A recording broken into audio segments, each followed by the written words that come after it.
Under the Oak Tree. Chapter 61. Then the small gold coin. How much is 1 dinar worth in lirams? Max asked about the part she was most confused about. It doesn't come to an exact number. 5 lirams are worth 3 dinars. Ruth answered as he pushed the gold coins from the south and the large silver coin from Rome forward. She quickly wrote his words down on the paper. 5 lirams equal 3 dinars. Watching her, Ruth sighed softly. I assume you are confused when using lirams and dinars together. Soldums are a large unit, hence infrequently used. The same goes with dirhams because they are too small. Silver lirams from Rome and golden dinar from Rakissim serve as the regular medium of exchange between nobles and merchants. For that reason, it's a real pain as they're not converted as easily as we would like. It's not like we can crush the coins into smaller pieces. In the end, we convert all of them into dirhams and it becomes easier after that. Max nodded gloomily. I didn't know there were so many different key kinds of money. This is nothing. There are coins from Balto in the north and Suican in the east. The purity of the silver and its weight are the same as soldum and lirams, so they're not used separately like the dinar and dirhams. But it will be useful to keep in mind the different shapes at least. Ruth rummaged through the pouch and frowned. I don't have any gold coins from Balto and Suican. I'll try to get them later. Max was only terrified at the names of more coins and regions. It was only going to confuse her more if he brought them to her. Do I need to not know them if the C sizes are C similar to soldums and lirams? I'll just need to check the C size. Recently, there is a growing number of feudal lords producing their coins to show off their wealth and power. But most of them are mixed with lead and copper, so you must filter them out. On the other hand, the coins from Balto and Suican have high purity, so it'll be extremely useful to know how to distinguish them. Soon, there will be merchants from the north and east coming into Anatole. Oh okay. The coins with high credit are soldum, liram, dinar, dirham and copper seagulls used by the commoners and dance used by a few prominent people. That should be enough for you to know. How much is dance worth? Max asked, having never heard of it before. Dance are the most valuable coins in this world. It was manufactured during the wealthiest periods of the Rome dynasty. It's made of orichalcone and is the size of a palm, and only 600 exist in the whole continent. I believe Lord Calypso has 160 of them. Ruth replied with a flat voice. Max was surprised that he owned 160 of those precious coins. He then switched to a bragging tone as if they were his. They were found in the den of the devils in the Osiria Canyon, 6 years ago. At that time, Lord Calypso frantically hunted after evil spirits and collected their treasures as if he was possessed by something. Dents were one of the precious things he collected. Initially, he found 200 of them but used 40 dents for building a rampart, getting maintenance work done on the castle and installing a road in the village. Why you can do all that with only 40 coins? He used twice as much as the estimated cost. He paid the workers several times more to speed up the construction process. Ruth explicitly put on a displeased look on his face. This wizard seemed to be strict about money. Why you must have not known Riftan for a long time. I've known Lord Calypso since he was a soldier. That was about 12 years ago. Her curiosity soared when she heard this. He would have been 15 then. Was he a soldier since? She'd heard that he was 18 when he became a knight. Normally, it took 3 years of training and a year of serving as a chamberlain to officially receive a sword to become a knight. Now. Let's stop the small talk and continue with the ledger. We should finish this before the merchant arrives, shouldn't we? Max swallowed her questions and returned to the ledger as his reminder. Under the Oak Tree. Chapter 62. Upon hearing that Max wanted to cancel most of the orders, Adarin wore a worried look and tried to persuade her with his glib tongue. She almost fell for it, but remembering Ruth's glare and how he treated her like an extravagant woman, Max was able to keep her opinion. Realizing there was nothing he could do, Adarin sighed and handed over a new written statement. Max tried to estimate how much the price Adarin wrote was worth in her head. Imagining the gold and silver coins Ruth showed her in a pile, she was able to grasp that the price she was paying was never a small amount of money. She devoutly signed the paper and left the room. When she told him that things have gone well, Ruth relaxed his brows a little. Can you show me the statement? She handed it over. Well, this man isn't completely unscrupulous, the wizard finally said after reading the paper top to bottom. He can try to force you into buying, but he isn't a bad person. No one is bad in front of their sacrificial victim, He spat a cold comment which contrasted his rather gentle mien and pulled out a chair in front of him to sit down. Max also sat across him and rolled her eyes. She had known this before, but this man was extremely ill-tempered and liked to make blistering remarks, unlike his soft and kind-looking face. His crooked way of seeing things was somewhat similar to Riftan, apart from his talkative and nosy side. "I'll take a look at it. Try writing it in the ledger." "Oh, okay." She didn't pose a question on how he'd naturally become her supervisor and merely towed the line. "Here, the calculation is wrong again." "Oh, I'm so sorry." He looked at her numbers and tapped the corner of the parchment paper again, massaging the middle of his brows. She hurriedly corrected her mistake. He then pointed at the section below. "Here, the unit is wrong. A mess. And it will help to have your statements written in detail. That way, you can avoid any confusion when you tally the accounts in the future." "Oh, okay. Here, you have misspelt. This will be a document left for generations, so please refrain from scribbling the words." The tutor her father had assigned hadn't been this strict. Neither was he patient. The result was what it was now. She wrote the letters clearly, fearing that he was going to point them out again. After she was done, Ruth checked the ledger as if going through her homework. "This is good enough," he said arrogantly as he closed the ledger. His face looked easy and lax. "With this, every problem has been solved. Now, I would appreciate it if you stop coming to the library and interrupting my sleep." Max rolled her eyes. Was he thinking of continuing to sleep here? Riftan clearly said this man was using the tower in the backyard. No, it was not something for her to interfere. After thinking for a while, she slowly opened her lips. We'd decided to landscape the garden next SP spring. Ruth horrendously contorted his face. Max pulled out the shamelessness she didn't know she had and pleaded. The hours she spent trying to work out things she had never done before alone flashed before her eyes. She didn't want to go back pulling her hair, unable to make out heads or tails. Since she had already been embarrassed, she thought there won't be any more harm asking for more help. And the my maintenance in the annex. Ruth grabbed his head with regret. After that day, Ruth officially became Max's helper in organizing the ledger. When she quietly approached him sleeping on the floor of the library, he woke up mumbling how he regretted helping her in the first place, but thoroughly went through the book, nevertheless. Furthermore, he advised her on purchases for the castle. It was more of a nag than advice, but they were valuable words.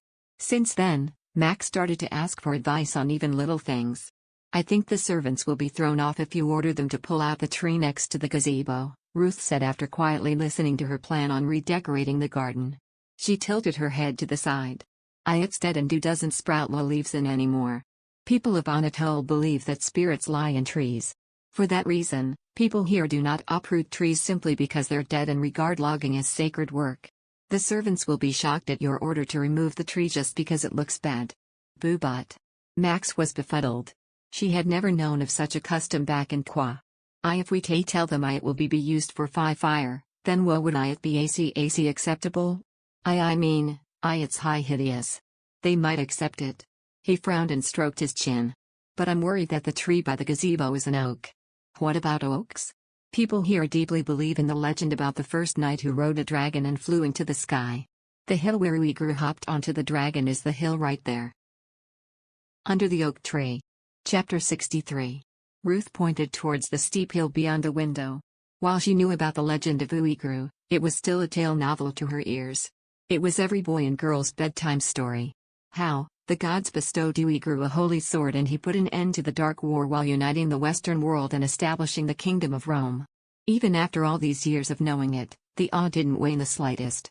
In fact, the scene in which he rode a white dragon and flew into the sky was so famous that it served as an inspiration to many a bard and painter. Her eyes glistened at the fact that the celebrated and sacred spot was right in front of her. Is that true? It was a curious question on her part, for the epic tale of a bygone era seemed to have come alive before her eyes. She could almost feel the air, the fervor and the exaltation as if she were a part of it all. "People of Anatole believe so, but there is no historical evidence," he added.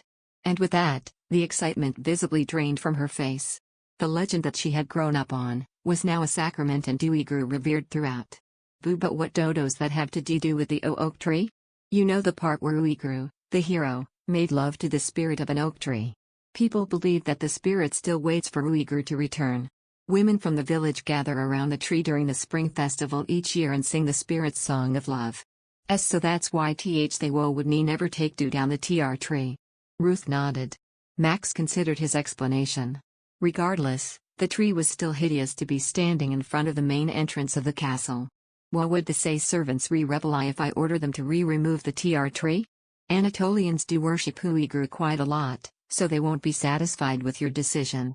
She frowned at the memory of people calling Riftan as Roams as Uiguru. Ruth deeply sighed at the sight of an agonizing Max. I can try bringing it back to life. Can you bring a dead tree back to life? A plant's life is very different from a human's. It may seem dead, yet, in some cases, it's just asleep. I can try applying some mana to it. He slurred, not bothering to go into the details. I can't guarantee you, but at least you can say you hired a wizard to bring a tree back to life. If the results aren't great, you can show the servants that you at least tried. Max stiffened at his harsh tone. Did you think I think too much about the people under me? I wasn't trying to be sarcastic. There's nothing wrong with a new lady trying to earn her servants' respect. You've just arrived here, so I'm sure you have a lot on your mind, ma'am. Ruth replied kindly, which was a rarity. But Max wasn't relaxed. She must have become used to the man's rude and grumpy way he spoke. She rolled her eyes and carefully continued. Yes please, I would like that. Ruth wore a look of uncertainty. He seemed to be wondering why he kept putting himself into a very tiring position. As if the ledger wasn't enough, now he had a tree to revive. And he only had himself to blame for that. I just want this renovation to end and have my quiet life back. The construction went on smoothly. The stone flooring from the banquet floor was replaced with glossy marble tiles, smooth mahogany, greased window sills were fixed. Following Ruth's advice, expensive crystal glass windows were put up in the banquet hall and the 8 largest guest rooms. Vault glass went up in the night storm, library and dining room. The other rooms and corridors had processed sheepskin for insulation and an outer door on the window. With that, the castle had completely transformed into a new building. Even the servants seemed to appreciate the vibrant energy in the newly renovated Calypso castle. No one complained about sweeping the floors twice a day, which was usually covered with dust from the soles of the workers who rushed to and fro. Did you see the new furniture that arrived today? It looks marvelous. Oh, and the curtains. I can't wait for the chandelier to be hung. It'll become the most beautiful banquet hall in all of Wheaton, without a doubt. The hall has never looked this nice before. The wall decorations are going up after all the windows are replaced, right? Running up and down the corridor, Max paused at the servants' cheerful talk. 3 young servants holding a large basket of laundry were chatting among themselves with excitement. They were the new hands hired through Adaron's recommendation. The Lord will be astonished, won't he? He will definitely be so pleased. I heard he was shocked at the sight of the castle when he returned last time. Max felt her heart tremble hearing their joyful chatter. Would Riftan really like it? What if he thought it was excessive? She immediately put her worries aside. Ruth said it was fine. Although I could tell he was a bit uneasy. She continued down the stairs to the first floor. Along with the renovation, she had to prepare for winter. There had to be enough firewood and food in the storage, winter clothings for the servants and guards, as well as water and feed for the horses. With Riftan gone, everything became her responsibility as the lady of the house. Under the Oak Tree. Chapter 64. Madam, the new wall lanterns and brazier have just arrived. Would you like to go through them? Rodrigo gladly said, carrying a wooden box indoors with other servants. When she nodded, Rodrigo placed the box on the floor of the hall and opened it with a wooden poker. Inside the box were 9 glossy wall lanterns. There's a total of 15 boxes of these, ma'am. Oh, open all the B boxes and I'll look for flawed products, and then I install them in the B banquet H hall and C corridor. And the brazier, ma'am? T2 in the D dining room and the re-rest in the night stew dorm and goo guardhouse. Very well, ma'am. A train of servants carrying the boxes walked into the corridor. Max turned her steps and left the great hall. The temperature was dropping, which meant winter was close.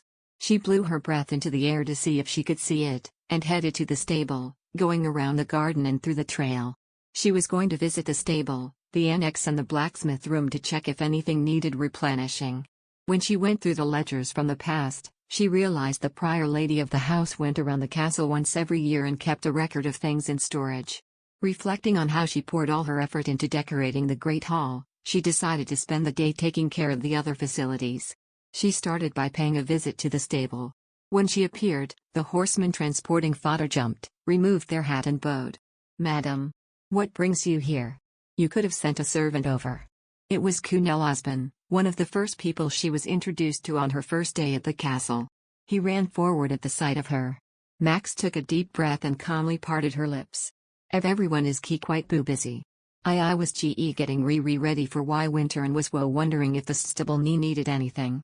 I heard there is less trade when the temperature drops. Oh, thank you for your concern, madam. I was about to inform Rodrigo about those things, so it's perfect timing. Kunal's face lit up instantly. He opened the door and shone a lamp for her to see inside. Max frowned a little at the stench and stuck only her upper body into the building. Inside, there stood 20 horses chewing on hay in a clean stable that had just finished sweeping. He pointed towards the far end of the room as he continued. "The partition needs changing, ma'am. The wood is old and there isn't enough of it, so it has been a problem for some time. Then shall I order more wood?" "Yes. And we may need more dry hay for the winter." "So sure. Is there anything else?"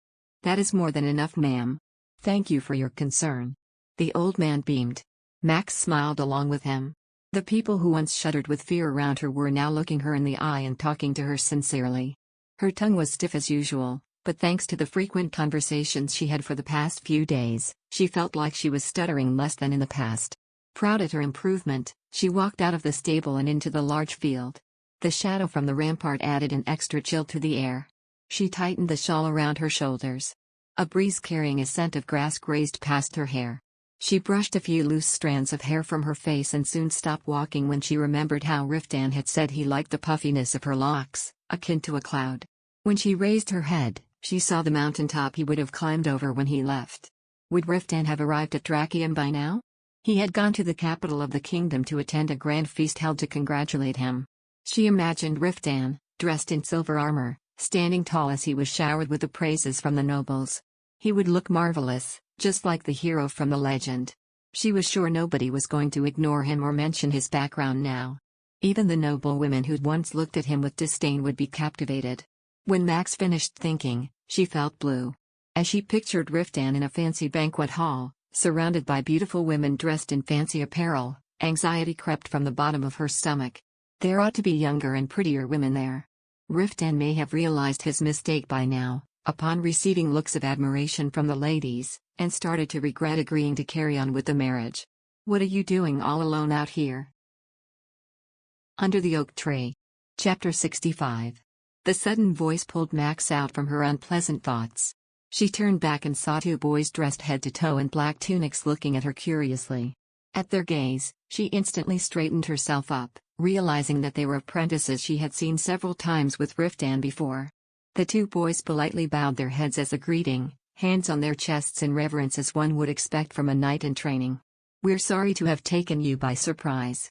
We were worried about the madam being alone, so we had to come and talk to you," the boy explained, looking apologetic. It's okay. Thank you for worrying about me." Her eyes wandered to the side, her tongue inexplicably finding difficulty with words to address the young boys before her. A boy with stunning silver hair was quick to notice this, and he introduced himself in haste.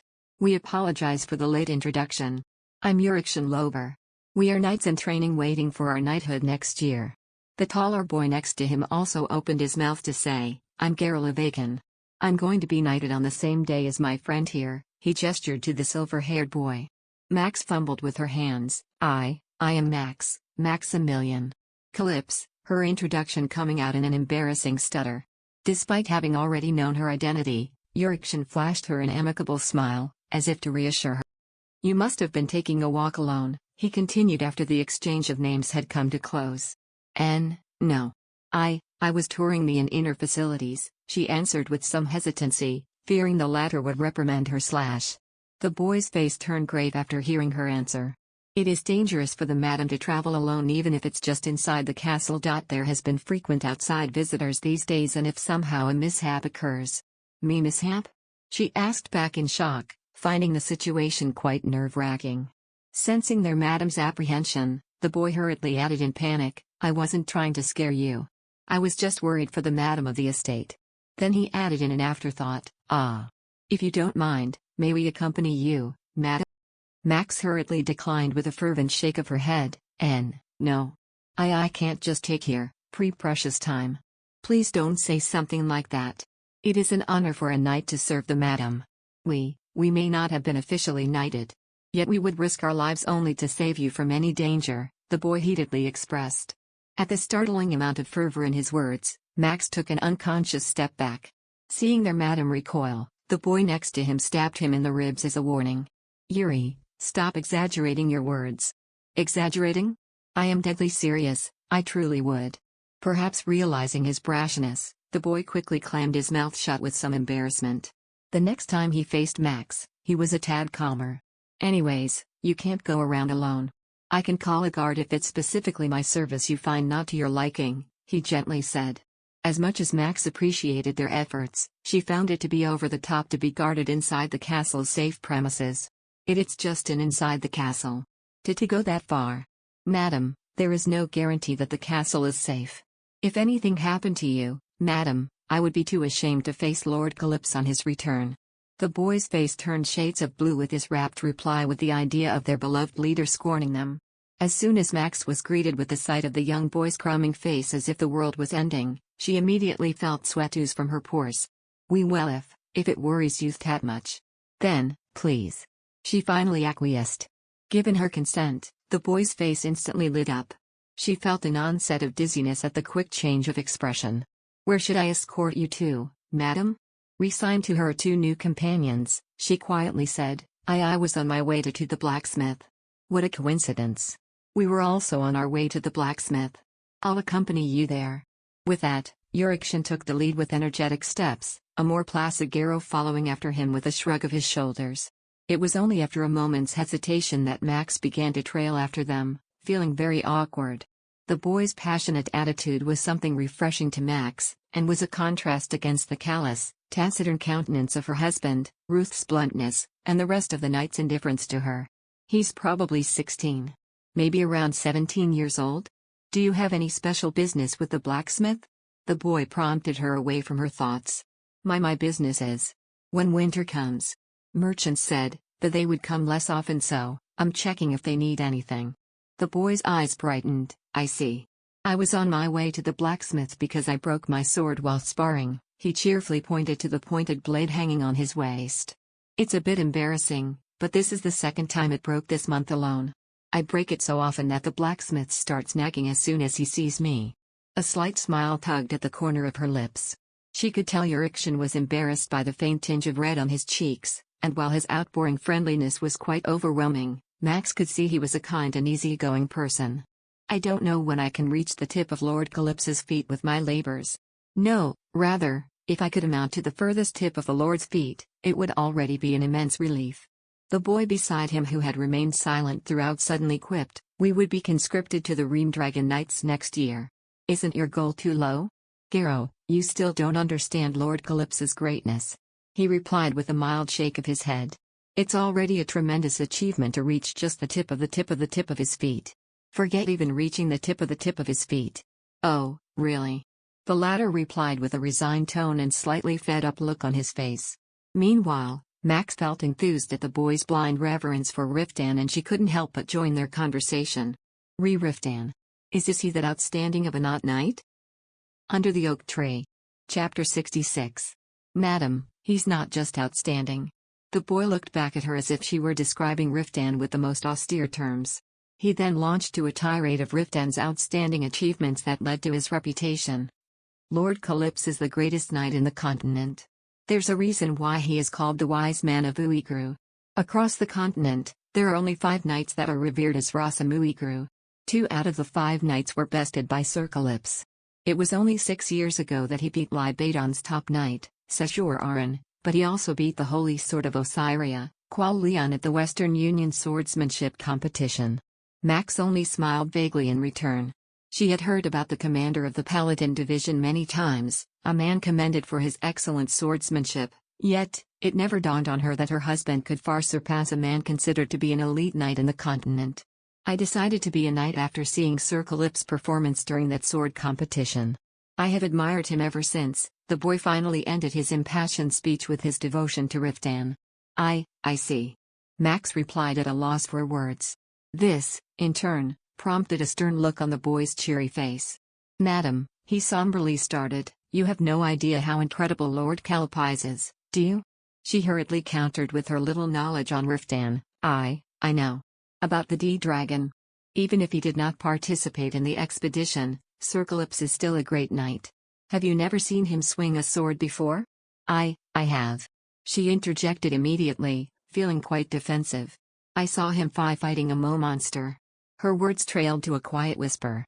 She was not sure if her disclosure of the fiasco on their travel had counted as seeing.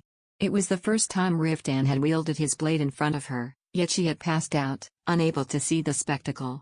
And on the second time it happened, the fight was over before she even knew it. But Max couldn't stomach the boys finding out her lack of familiarity with her husband's feats. Therefore, she began to spin an exaggerated tale. I also know," she started, straightening up her spine, and her nervousness, as she recounted a profligate version of the fight. I saw Riftan cut a giant as big as this fort in half. Though there was a total of 10 giants, but he defeated them all in the blink of an eye. She was describing the event shamelessly, even though, in reality, she could not remember how many of the fearsome beasts had appeared. She presumed, at the very least, there would have been 10. Her bluff proved successful, as the boy looked at her with renewed enthusiasm on his naive face. "For real? 10 giant ogres? What a story. Can you tell us more?" Max flinched at his enthusiasm. The boy's incredible excitement for the story caught Max off guard.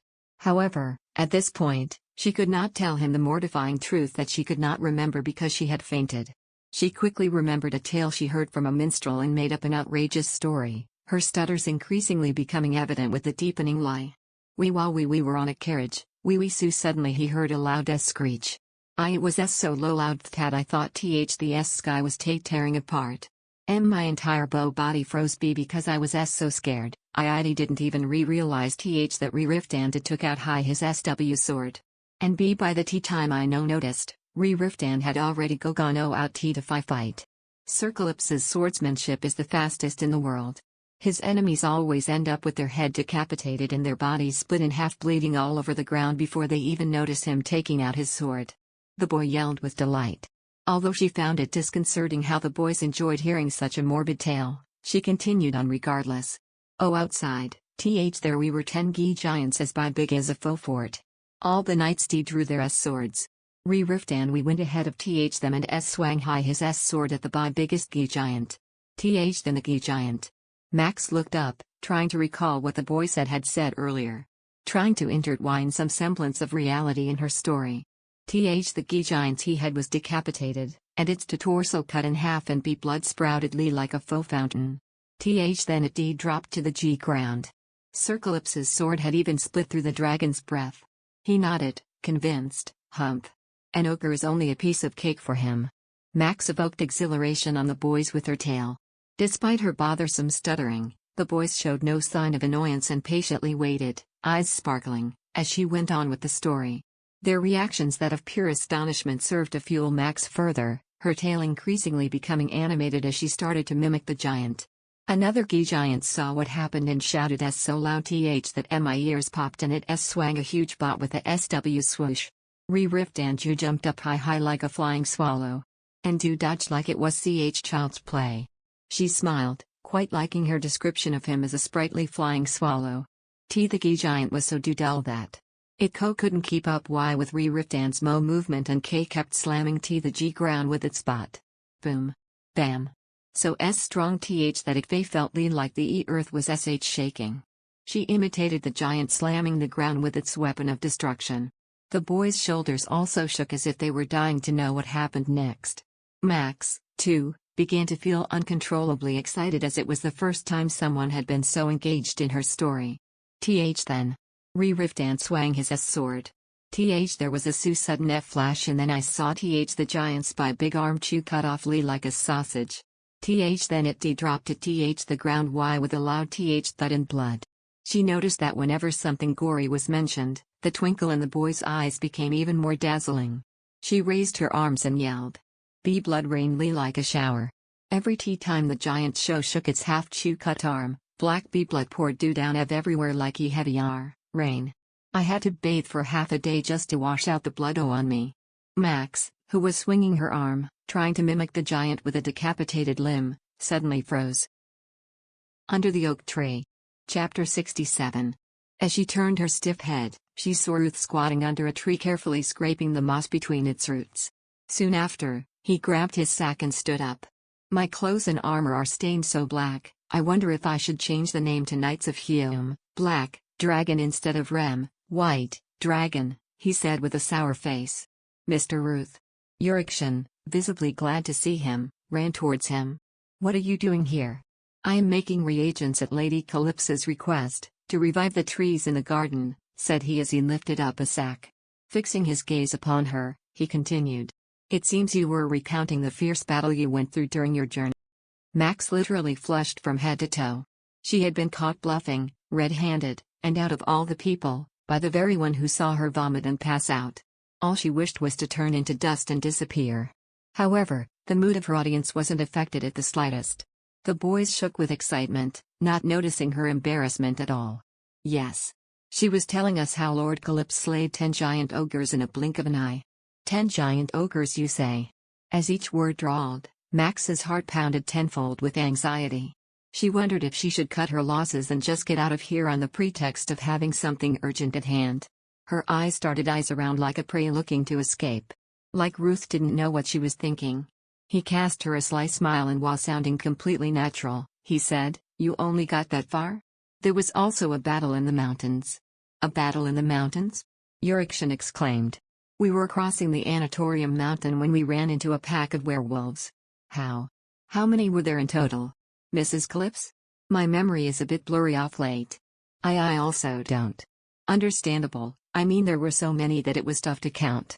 The whole mountain was covered with their dark fur, so it probably seemed like someone had put a carpet over the mountain. There were that many werewolves on the Anatorium mountain? Yurikson cried in astonishment. Max was sweating profusely, as she was unable to agree or deny what Ruth said. With a gentle smile, the wizard continued. How about you tell them the story of what happened that day in detail, Mrs. Calypso? The boys' gazes, suffused with anticipation, flew towards her. Max's face was red-hot. She didn't have nerve thick enough to make up a story in front of someone who was actually there when it all happened. Perhaps taking pity at her current state, Ruth extended her a helping hand. We can't just take up Our Lady's time like that as she is very busy. Why yeah. I'm a bit busy. She didn't even blink before grabbing onto the helping hand. However, did she think she'd be let off so easily? Ruth stopped her again. Oh, come to think of it, I have news for you, madam. I was so focused on your story that I almost forgot to tell you. News? She carefully looked back at him, suspicious, wondering if this was another one of the wizard's pranks. But when she noticed him holding a small unfolded sheet of parchment for her to see, she relaxed just a tad. This is a telegram that Lord Calypso sent to my tower through the palace's sorcery device. He said he is going to leave for Anatole as soon as the ceremony ends. It would take around 15 days at most. No, considering the knight's mobility, they should arrive in 10. Upon the unexpected news, Max instantly forgot about her embarrassment and beamed. She skipped to him and promptly took a look at the parchment, saw the date of departure and a summary of the route. Ruth shook his head and let out a deep sigh as if he was helpless. Seems like he's really just going to swing by and then return. What's wrong with Tat? There's nothing wrong with it, but he might as well reclaim the king's graces while he's there, you know? Sir Ruth, I'm sure Sir Calypso is worried about our town's safety. A colossal amount of werewolves had appeared near our land, how could he not be worried? Yurikson passionately defended Riftan. As the conversation streamed in a direction she disliked, Max became noticeably nervous and hastily wrapped up the conversation. And anyways, thanks for telling Emmy. I should start heading to the SM Smithy, I have some boot business there. Oh, I know very well that you're a busy lady, madam. Max walked away, leaving Ruth and his sarcastic tone behind. Her footsteps were so light that it surprised herself. She wanted to hum but held it back as she was aware of the boys following her. Under the oak tree. Chapter 68. Having completed her rounds of the inner castle, Max returned to her room to sort out the items she had to order. Thus, The rest of the day was spent peacefully in the company of papers and food. The next day, right at sunrise, she ran to the library with the papers, handing them over Ruth to make sure there were no problems. The wizard, who was lying on a worn-out carpet and sleeping using books as a blanket, frowned at being disturbed. Even so, he quickly straightened himself and started checking the order sheet sans complaints. Reviewing the list from the top, he dipped a pen in ink and crossed out some spots. The butler has already prepared enough oil and candles. I'm sure we have silverware and dishes stored in the warehouse. Also, where on earth are you going to use all these soaps and fragrance oils? I thought the Not Knights enjoyed taking bath in sauna, so. What the? Do you really think those men would use such luxurious soaps and fragrances? They would all frown if they even get near something with floral scent. It's enough to just order the amount you need. Ruth relentlessly crossed out items from the list. Then, giving it a once-over, he spoke as if he was doing her a favor. The rest seems about right. So should I? You just order them now? Let's just add in a few more items. Max's eyes opened wide as it was the first time he had wanted to buy something. She curiously looked at what Ruth was writing down and saw a list of names. Max was taken aback as she thought he was planning on purchasing some slaves. What text exactly are you writing down? Names of scholars. Please ask the servants to purchase writings under these names as it is. Max looked at him blankly. Are you trying to buy something you personally want right now? No, moreover, it's an expensive luxury item like a boo book. Madam, knowledge is an incomparable asset. He spoke with absolute seriousness and solemnity. These writings are not for meeting my desires. They are what this library needs. What I'm trying to say is that anyone can come in and read them freely. Max's jaw dropped at his brazen words. This wizard absolutely hated it when anyone, other than himself, was in the library. He even hinted to her, the lady at the castle, that he was annoyed when she came to the library. Frankly speaking, occupying the castle tower was not enough for Ruth. Without authorization he had also taken over the library. I've never seen anyone except for you and me use the library before. There will be more people using it from now on. He talked big. Max squinted her eyes, doubting his words. The knights were busy training all day and rarely walked around except to dine at the Great Hall, so what more people? Max was very annoyed by Ruth, who was extremely picky and nosy with items that she planned to buy but was so thick-skinned when it came to things that he wanted. Max snatched the pen from Ruth and crossed out his list. Ruth flipped out and took away the parchment from her hands. I am the wizard of this castle. Improving my skills is not only beneficial for me but on atoll, too. As expected. You're just trying to order them because you need them. And these boo books. They're not even wizarding books. How did you know? For 22 years. I've basically lived in a library like you. I can at least recognize 5 philosophers like G.E. Gerard and Kazam. Ruth's blue-gray orb shook violently. He was agitated. There was clearly a mix of books that had nothing to do with magic. Max smiled knowingly. Hand it over. He heard that there will be a railroad co-construction next year. WECC ain't managed to buy this many. Then are you fine with your child growing up as a fool who knows no better than how to swing a sword? He exclaimed urgently. Max, who was stretching her arms to take the paper away, turned red as if someone had poured boiling water on her head. It felt like steam was coming off the top of her head. Child. What are you? What are you saying? To the extremely agitated Max, Ruth said nonchalantly. What are you so embarrassed about? It is natural for couples to have children. Unless Lord Calypso goes on another expedition, in the next year or two, the castle will probably be filled with the cries of a child. Child. She was burning up so much the whole area around her eyes was scorching hot. She wrapped her hands around her face and after much effort cooled off. Her heart started thumping when she just thought of hugging her baby with black hair. Ruth grabbed the squirming lady's hand. Don't you want to raise your child to be smart and intelligent? The child isn't even born yet. It's too late after he's born. A child feeds on wisdom to grow. We need to establish the environment in advance. She didn't know what was late, but the wizard's momentum prevented her from making any counter-argument. Ruth quickly wrote down a list of orders on the parchment while she was distracted. Okay, finished. He handed her the parchment with a face full of satisfaction after he had filled out nearly 5 lines. Max took it with a sullen look. If we buy so many books and when Sir Riftan gets angry. Lord Calypso doesn't care about paltry pennies like this. Max gazed at him dumbfounded. Even though she wasn't that worldly, she knew how expensive books were. If it weren't so expensive, why would her father keep certain books in the display closet so nobody could touch them?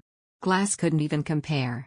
Not only did it take a lot of effort and time just to carefully write line by line on the expensive paper, but it also cost a lot to carefully sew it all together, not to mention covering it with leather and gilding it. On top of that, it was not easy to get books that weren't heroic epics about knights, such as poems or romantic novels filled with minstrel songs, as they were written by a small number of authors, and even when you did somehow get it, the seller could set any price. She protested with a loud voice. "You're the one who said save. Madam, you know what is more precious than gold? Knowledge." Under the Oak Tree. Chapter 69. "Madam, knowledge is more precious than gold," Ruth announced shamelessly. The wizard then flopped down to take a seat. The recoil that came due to his sudden movement caused the books that he had earlier piled up to tremble and collapse onto the ground. The knowledge that he said was more precious than gold was now haphazardly lying down under his feet. Max, who had been watching the exchange, had her mouth slightly open, wondering if she should slip in a remark, but instead she ended up sighing heavily. She couldn't take an uncompromising attitude. She wanted to help because she too was receiving a lot of help from him. "I'll ask them to try and acquire them," Max said as she prepared to leave the room. "I would appreciate it." The wizard responded coyly to her remark and opened another book he had just reached out for. She shook her head dismissively at the wizard's gratitude and left the library silently as not to disturb his work. As she made her way away from the library, she noticed that the hallways were well lit, white from the bright light which poured in from the newly replaced windows. The windows had allowed more sunlight to enter the walls of the castle. "The weather has been unusually clear for the past few days," Max thought this as she looked out and gazed up at the cloudless blue sky from the windows. She basked in its warmth and sprightly walked down the stairs. At the end of the steps, a sturdy, vintage-patterned drill was uniformly linked, and a soft carpet greeted her soles. When she was first asked to decorate the castle, she felt overwhelmed, but now there was an inexplicable sense of accomplishment at the castle which she saw slowly changing before her eyes. She happily skipped to the banquet hall to give her list of orders to Rodrigo. When she arrived, she saw him carefully supervising his work, which was near completion. She approached him carefully. Rodrigo. Are you busy?" Madam, you're here." Rodrigo looked back at her. His wrinkled face was painted with a bright smile. With a smile of her own in reply, Max handed him the parchment filled with orders. I went around the inner facilities and checked if there is anything we need. See, could you order what I wrote down? Please? Of course. Rodrigo replied. Also, tell them to get the books that I wrote down on the bottom. Max added. Yes, madam, I will. The butler neatly folded the parchment and put it in his breast pocket. She turned back with a smile, feeling giddy that she had just completed one of her tasks. She was about to open the door and go out again, when Rodrigo called her in a hurry. Madam, the apprentices, Yurikshin and Garo, went out to the valley early in the morning today and caught 4 Oakleys. It's currently getting prepared in the kitchen right now, if you haven't eaten yet. Oh, Oakley? Rodrigo looked at her confused face in surprise. Have you never tried it? It is a clear water fish that lives in the valley. It's very juicy and soft. There's nothing in the world that's as appetizing as a freshly caught Oakley cooked over a charcoal fire. Max gulped. The food in Calypso Castle was very tasty, but it tended to be quite meat-oriented. Their affinity for meat was quite extreme that she hadn't eaten fish ever since she came here, even though the area was adjacent to the sea. She had been craving for fish so much that her stomach suddenly rumbled at the mention of it. But the apprentices are the one who caught it, so I can't. Max began to protest, but she wasn't able to complete her sentence for Rodrigo cut her off. They said that they brought it for you, madam. They will be glad if you would go and dine with them. Max, who was surprised to hear that the fish had been caught for her, flushed at the thought of their consideration and could only nod in reply. She didn't understand why they did that, and she frankly didn't care to find out their motivation for doing so. She just wanted to eat some fish. So Max hurried out of the banquet hall and headed for the kitchens excitedly. The thought of freshly caught fish made her giddy. As soon as she arrived near the kitchen, she heard people busily talking to each other, and so she peeked inside to see what was going on. Max spotted the 2 boys hanging 4 huge fish, about the length of an adult man's arm, above the drain and cutting it up. The chef next to them was sweating heavily at a loss of what to do with the two apprentices who had begun to tend to the fish. "Yes, sir, I'll do it. Please, I'll do it. Please let me do it," the chef exclaimed in an embarrassed tone. It's all right, it's all right. It's also a kind of like our training to get a sense of what cutting something living feels like," Yurikshin naively said to the chef, who was on the edge of breaking out in tears. Next to him, Garo, who was collecting blood by placing a bucket under the cut tail of one of the fish, stood up and said, "This fish has lost all its blood too. Give it to me. I'll dismantle this one too." Yurikshin eagerly motioned for the next fish. I can't let your honors do this kind of," the chef exclaimed in protest, but Yurikshin gave him a pointed look. This effectively silenced him. "You're too noisy. Didn't we say this is also a kind of training?" Garo told the chef in a tone of finality, and this made the latter step back. Yurikshin nodded in agreement and added, yes, we can't leave the fish to be offered to the lady in the hands of servants." "But why fish? Wouldn't it have been better to hunt foxes or deers as a gift?" Garo suddenly asked Yurikshin. "Garo, you can't harm such a beautiful creature," Yurikshin replied. Garo shook his head, dumbfounded with what Yurikshin had said. "Ah. So, this fish ended up like this because it wasn't beautiful? It's not only that it is not beautiful, but it's also tasty, that's why it ended up like this," Yurikshin only responded cheerfully. Under the Oak Tree. Chapter 70. Max was awkwardly standing at the entrance, wondering if she should enter or not. She didn't expect to witness the dismantling of the fish. The half-cut fish's body appalled her, so she slowly turned around to leave. However, before she could take a step to turn away, her eyes met with Garo's, who had been turning his stiff neck around to stretch it. She stood rooted in place. The boy waved his hand with a cheerful smile. "Good morning, Madame Calypse," Garo called out to her. "Oh, hello, madam." Yurikshin waved both hands towards her too, like a dog wagging its tail. She couldn't just act like she didn't see both of them, so Max timidly waved back. "Gee, good morning," she greeted them. "You're just in time. I caught these guys as thanks for you telling us that fun story yesterday. They are the most delicious fish in the Whedon," Yurikshin excitedly told her, gesturing at the fish they were busily slicing up. "Please wait for a minute, madam. I'll quickly prepare it and get it on the table," said Garo, after cutting off the head of the fish. Max blankly stared at the fish head that rolled onto the floor. She could see a tongue sticking out of it. The sight made her lose her appetite. "While we prepare the Oakley, would you mind telling us the story about the werewolves?" Yurikshin looked at her expectantly as he busily tended to the fish. Garo, who was beside him, seemed to have read the discomfort painted on her face and quickly turned to berate Yurikshin. "Madam might be feeling discomfort from all the blood, let's not keep her here." Yurikshin gave Garo a look of disbelief. "What are you talking about? Madame Calypse is a courageous woman who even witnessed the heavily raining blood of ogres. She's the wife of the world's bravest knight, Sir Calypse." The boys then looked at her as if expecting to hear her agreement. Max barely managed to squeeze out a smile in response when another fish's head was cut off and rolled onto the floor again, marring the floors with its blood. She consciously tried to not look at it and replied, "Oh, of course. This is nothing to me. See? Hey, someone bring a chair for the madam," Yurikshin exclaimed in pleasure and gestured for one of the kitchen servants to bring in a chair for Max to sit on. There was no way out now, Max grimly thought. She bleakly looked at the chair that the kitchen servant had brought her. It seemed like she needed to immediately come up with a story about the werewolves while the boys trimmed the fish. She sat on the edge of the chair feeling like she was about to cry. In the middle of her internal distress, Yurikshin had managed to grab and peel the thick and chewy-looking skin of the Oakley, remove the fins on its back and stomach, and throw the softly sliced white fillet on the plate. The fish's skeleton was quickly exposed and was set aside to dispose of later. He paused in his cutting to proudly share to the group what he knew of werewolves. "I've also seen a werewolf once. Its head is a vicious wolf and the body is similar to that of a human. And it swiftly jumps around from tree to tree with its 2 feet. Yurikshin grinned in satisfaction when he saw his companion's attention on him. "It also has long molars sticking out the mouth like a wild boar. I heard they stuff their head and hang it on the wall of their room in Valto. Why would they hang such a vicious thing on their walls? I just can't understand the Northerners' aesthetic preferences," Garo told them.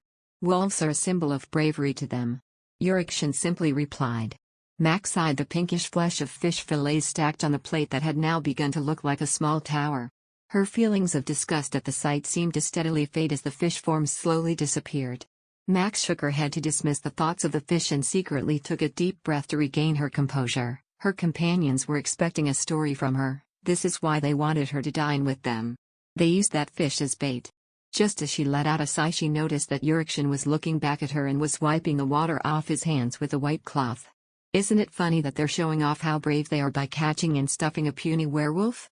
Ream Dragon Knights can get rid of dozens of werewolves in a blink of an eye. Yurikshin boasted, and Garo, who was beside him, laughed heartily too. I'm also very curious how Lord Calypso fought them. Garo chimed in as he waved the cutting knife he was using to cut the fish in the hair in an attempt to mimic how Lord Calypso must have fought with werewolves. Max let out a shaky smile at the two. She had no way around it because she knew they would never be satisfied until she fed their curiosity. So, Max started to squeeze out a story with little tears in her eyes. The kids joyfully listened to her, their cheeks flushed with excitement. Max concocted a tale where Riftan cut off the heads of 3 werewolves in a blink of an eye and where the monsters' heads poured down like black hail as he advanced towards them. Max tried her best to sound enthusiastic and made sure the boys were entertained. It seemed that they were because they were enthusiastically listening to her. Max soon slowly forgot about the discomfort of seeing the dismembering of the fish because of the boys' reactions towards her story. Never in her life did she imagine a day where she would joyfully talk in front of so many people. And they seemed to really like her storytelling. Sir, the sauce is ready. The group's discussion was cut due to the chef informing them of his progress in the kitchen. Hurry up and cook it then. I'm dying to eat. Yurikshin responded back. When that was down, his attention was once again casted on Max's story. As the story was nearing its end, the head chef dumped the trimmed fish meat in a bowl and started to mix it with the dark sauce. On one side, he was heating an oil-coated pan, and on the other side, he was making a salad with thinly sliced onions and herbs. Just like that, Max's feelings of disgust disappeared, as if they had never existed in the first place, and turned into hunger. Just as she wrapped up her story, the chef once again informed them of the state of their upcoming meal. It tastes incredible when it's grilled and served with salad. Please wait for a moment. The head chef spoke confidently and started to grill the seasoned Oakley on the heated pan. A delicious smell started to spread in the air as the fish cooked, with sizzling sounds coming from it. They moved to sit comfortably on a table carefully prepared for them by the servants, and they sat across each other on the small table. They sat at the other side of the kitchen, and despite this distance they could still hear the head chef arguing with one of the kitchen staff that instead of eating from a silver plate, having it straight out of the grill tasted the best for the dish. Soon after hearing the slight argument, fresh salad and a delicious-looking Oakley dish was served before them. The 2 apprentices excitedly gave her a big chunk of grilled fish, and its smell delighted Max. Max reached out for her silver knife and fork and began to slice a small piece of the steaming hot fish and tried it. As soon as she popped the fish into her mouth, she could not help but let out an excited gasp. The soft meat, full of sweet sauce, melted in her mouth. Max's eyes widened in amazement at its flavor. "It's too delicious," she exclaimed, and the 2 boys looked at her proudly. "Right? Nothing can compare to fall season Oakley," Yurikshin said as he too began cutting his fish and ate their meal happily. It was delicious. Max couldn't help but exclaim these words in her head each time she took a bite. The soft, tender meat didn't taste much like a fish at all, instead it released sweet juices every time she chewed on it. 2. She had no trouble finishing 2 large pieces of fish on her plate. It seemed she finished them so quickly, the fish disappeared in a heartbeat. Meanwhile, the 2 boys seemed to have been quicker than her, for they had already emptied 3 servings of fish. She took another slice and ate it with the crunchy salad. It's really delicious," she told them gratefully. The meal was exceptional. "I'm glad you're satisfied." Yurikshin, who had emptied his plates already and had left them clean, grinned at her after he told her his reply. Then with a proud smile, he said, "Next time, I'll catch another delicious one for you." Max got caught up by his friendly grin and laughed along. The goodwill of the 2 boys made her feel elated, and she was honestly touched by their gift. "I'll look forward to it, then," she told them as she took another bite. "Max will not forget the taste of grilled Oakley, that was for sure." Under the Oak Tree. Chapter 71. Days went by and the construction had finally come to an end. Max and her row of servants took a tour around the great hall, transformed into an unrecognizably beautiful room. A gold-plated chandelier hung from the ceiling, shimmering with a subtle but impressive glow. It lit up the former room, basked in a perpetual darkness, and underneath it was a carpet embroidered in red and gold threads. A long, soft drape was spread over the staircase, which led to the large, fancy banquet hall. Max admired the hall in all directions. The cold stone floor was replaced with smooth marble tiles, and 3 gorgeous, silver chandeliers decorated the arched ceiling of the room. On one wall hung a carpet embroidered with oeigre soaring to the sky on the back of a dragon, and wine-colored curtains covered the windows. On the podium were chairs dressed in silk and fur, and a unicorn statue made from marble stood on the terrace outside the window. "How do you like it, ma'am?" Aderin carefully asked to make sure the lady of the Calypse castle was pleased. Max slowly moved her head up and down as she touched the clear, shiny glass window. The warm ray of sunlight poured through the glass and brightened up the area. It's amazing." Satisfaction spread on Aderin's face, and Max smiled along with his genuinely happy grin. Although he might be a tout at times, he was not a trickster, that was for sure. He offered high-quality materials and at an adequate price, as well as faithful, hard workers. To show her appreciation, Max invited Aderin for a feast at the castle. With his stomach full of expensive wine and the chef's special dish, roasted deer meat, Aderin left the castle for the final time as a satisfied man. "Oh, wow. I can't recognize this place at all. Sir Calypse sure will be surprised when he returns."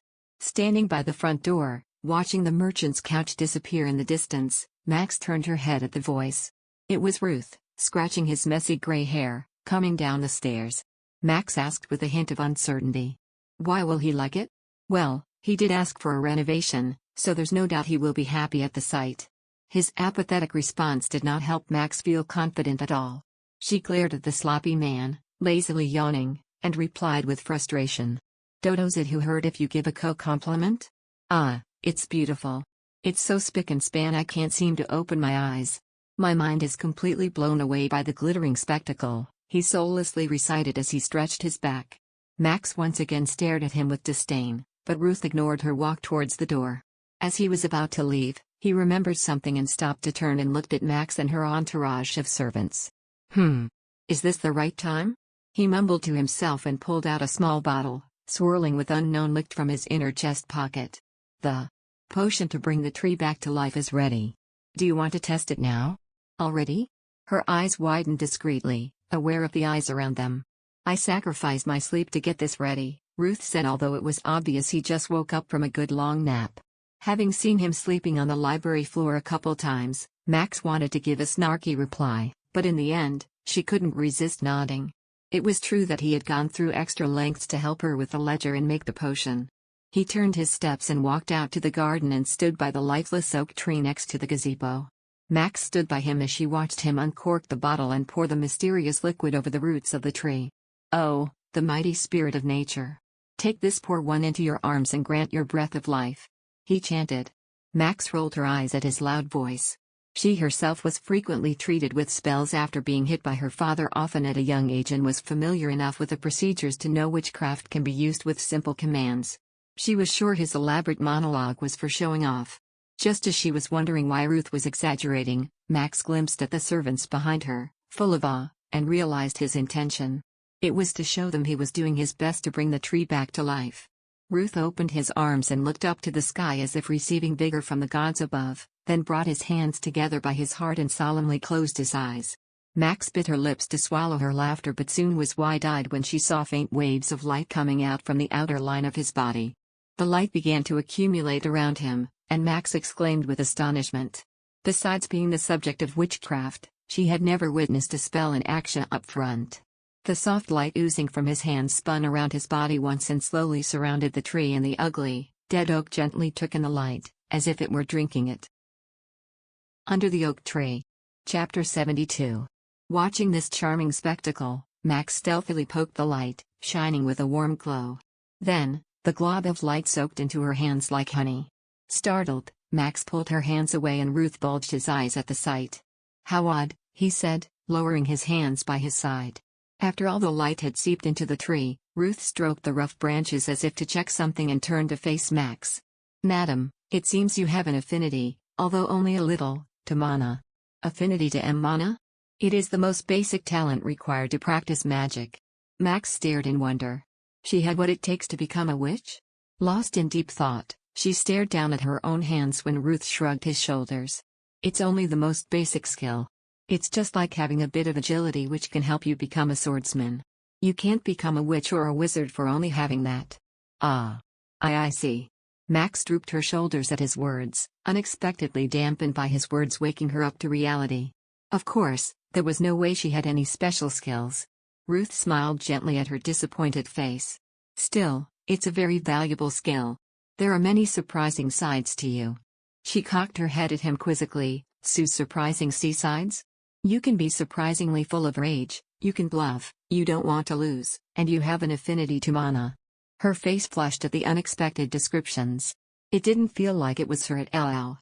Yet, the man continued his impression of her, despite the embarrassment that was present on her face. The first time I saw you, I thought you were a quiet and weak lady. But the more time we spend time together, the further I get to learn about the timid madam, full of something new and interesting every time. Seeing his straight face uttering her compliments, Max could only reply, it doesn't sound like a C compliment. But it is a compliment, Ruth said with a cheeky face. But the man was ever as sardonic. Even compliments were given with a shrug and an impassive tone. Max patted her lips and lightly kicked the dark roots of the tree sticking out of the soil. Anyways. So is it alive? She tried changing the subject, feeling conscious of herself. There's no way of knowing. What do you mean? What could he ever mean? There was no way of knowing just after he casted the long and fancy mantra of a spell. When she looked at him through narrowed eyes, he nonchalantly shrugged. What I have done is inject nature's mana into the tree. We can see the results when spring arrives. If green leaves sprout, then it has recovered, but if not, then it's probably dead. I guess you can pluck it out then if it's the latter. She looked up to the bare, dense branches and nodded. Garden landscaping was scheduled in spring anyways. Her eyes then glanced around the garden, picturing the intricate plan she had already made with the gardener beforehand. Max made up her mind to remove the tree if it didn't sprout young leaves in spring and replace it with colorful flowers and young saplings. Completing its renovation, the Calypse Castle was now getting ready for winter. The servants placed thick boards around the well to prevent the water from freezing, repaired the horse shed, and restocked the storage with ample amount of forage and firewood. Everyone was working hard to do their share for the upcoming freezing months. The maids were busy as well. They crouched in the laundry room and washed clothes with their red and swollen fingers, diligently swept the floor, and spurned threads of fabric to practical clothes in the weaving room. They had no time to spare as they had to get the winter clothes ready for the guards before the weather got too chilly. Rudish, losing his patience at the amount of tasks being delegated, carefully suggested to Max. Madam, I'm afraid we simply lack the workforce and time to prepare everything for winter. How about we buy the fabric from a merchant? Max willingly accepted the idea as she had also seen enough of her maids overworking. How many do we need? We have prepared half of what we need. If we can order the other half. Max scanned a pile of fabric folded neatly in the corner of the weaving room.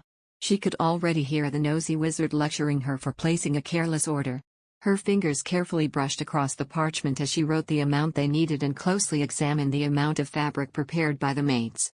Is this enough? Yes, that will be perfect, madam. Rudish nodded, then continued to list everything else that needed attention. We also need some leather straps and thread to hold the clothes in shape. Oh, and more needles for. Madam, I'm sorry to interrupt, but we need you immediately. There has been an incident. Under the oak tree. Chapter 73. Max, whose head was buried in her piece of parchment paper, writing down a list of materials from Rudish, popped her head up and looked at the door.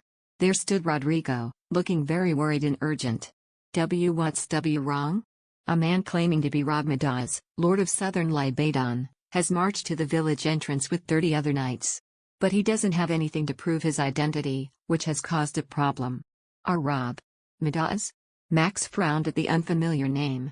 Libadon was part of the allied countries of the West and happened to be the country that Anatole exchanged most frequently out of others. However, that didn't mean she knew all the names to the lords in Libada. Furthermore, there was no way Maximilian, who had been isolated from the nobles since a young age, was able to identify a person only from a name. What is the Lord of Libadon doing in Anatole? He says he has made the long journey for a friendly meetup. But we can't just let them in. We cannot allow an armed group of men to enter our territory without a clear identity. Rodrigo agreed with her sentiments in a determined tone, which was rare for his gentle personality. While it's frequent for outside merchants and soldiers to request an entrance since many malignant spirits reside near Anatole, Some sort of identification to prove their status needs to be presented, no matter what. This is to prevent any thieves or forces from plundering the village during Lord Calypso's absence. All the blood drained from Max's face. She could feel the maids behind her hold their breath amidst the nervous silence. Her head went blank at the situation that was entirely new to her, but Max soon regained her composure and spoke. Who would dare to elude a land G guarded by the Ream Dragon Knights? We can't be sure. Max turned her head at the sound of the new voice. It was Ruth, who ran inside the room all from the other end of the corridor after hearing the news. Everyone knows the Ream Dragon Knights are attending the king's banquet. I'm suspicious about how they claim to have come to socialize while the Lord is absent. Max turned pale. Ruth, do you also think they have come to invade Unital? There is a possibility. Lord Calypso is the main knight to have successfully suppressed the sect. In recognition of his contribution, he was handed the majority of the treasures of Dragonlair. It's not entirely odd for someone to covet this treasure and decide to attack the Ream Dragons. Then do we fight? If they act tough, it is appropriate for us to forcefully eradicate them. But as Rodrigo said, there are 30 knights, he said and frowned with annoyance. If this man, Rob, really has 30 knights behind his back, it's going to be a difficult battle. A low-class knight can easily take over 10 guards. And if there is a high-class knight, then it's needless to say. Hearing Ruth assumes a full-on battle, Max swallowed hard, anxious. And if this man really is what he says he is, then it's a bigger problem. They might hold the fact that we forcefully turn them away against us and politically retaliate. Although we are part of the 7 allied countries of the West, conflict between lords have always been present. Then what do we do? What do you think we should do, ma'am? Ruth asked back. Max flinched and hunched her back. Now with no Riftan around to guide her, Max, the lady of the territory, had the responsibility to keep her village safe. Max stuttered and clattered her teeth. She frantically bit her lip and tried to keep herself calm. I'll go to the GG gate and talk. I need to know what kind of people they are. Fair point. You have to look at them to know who they are, Ruth willingly agreed with Max. Allow me to prepare you, ma'am. You should be guarded in the case of sudden physical conflict. Rodrigo, let Sir Oberon and Sir Sebrick know, immediately. Why yes, sir, said Rodrigo as he ran out of the room. And ma'am, follow me if you will, Ruth said as he quickly spun his body around. Max handed the paper she was holding to a maid and walked after him. When they arrived at the garden, Old Man Kunel was leading 2 horses across the field. Ruth instantly took them by the reins. Do you know how to ride a horse? Why yes.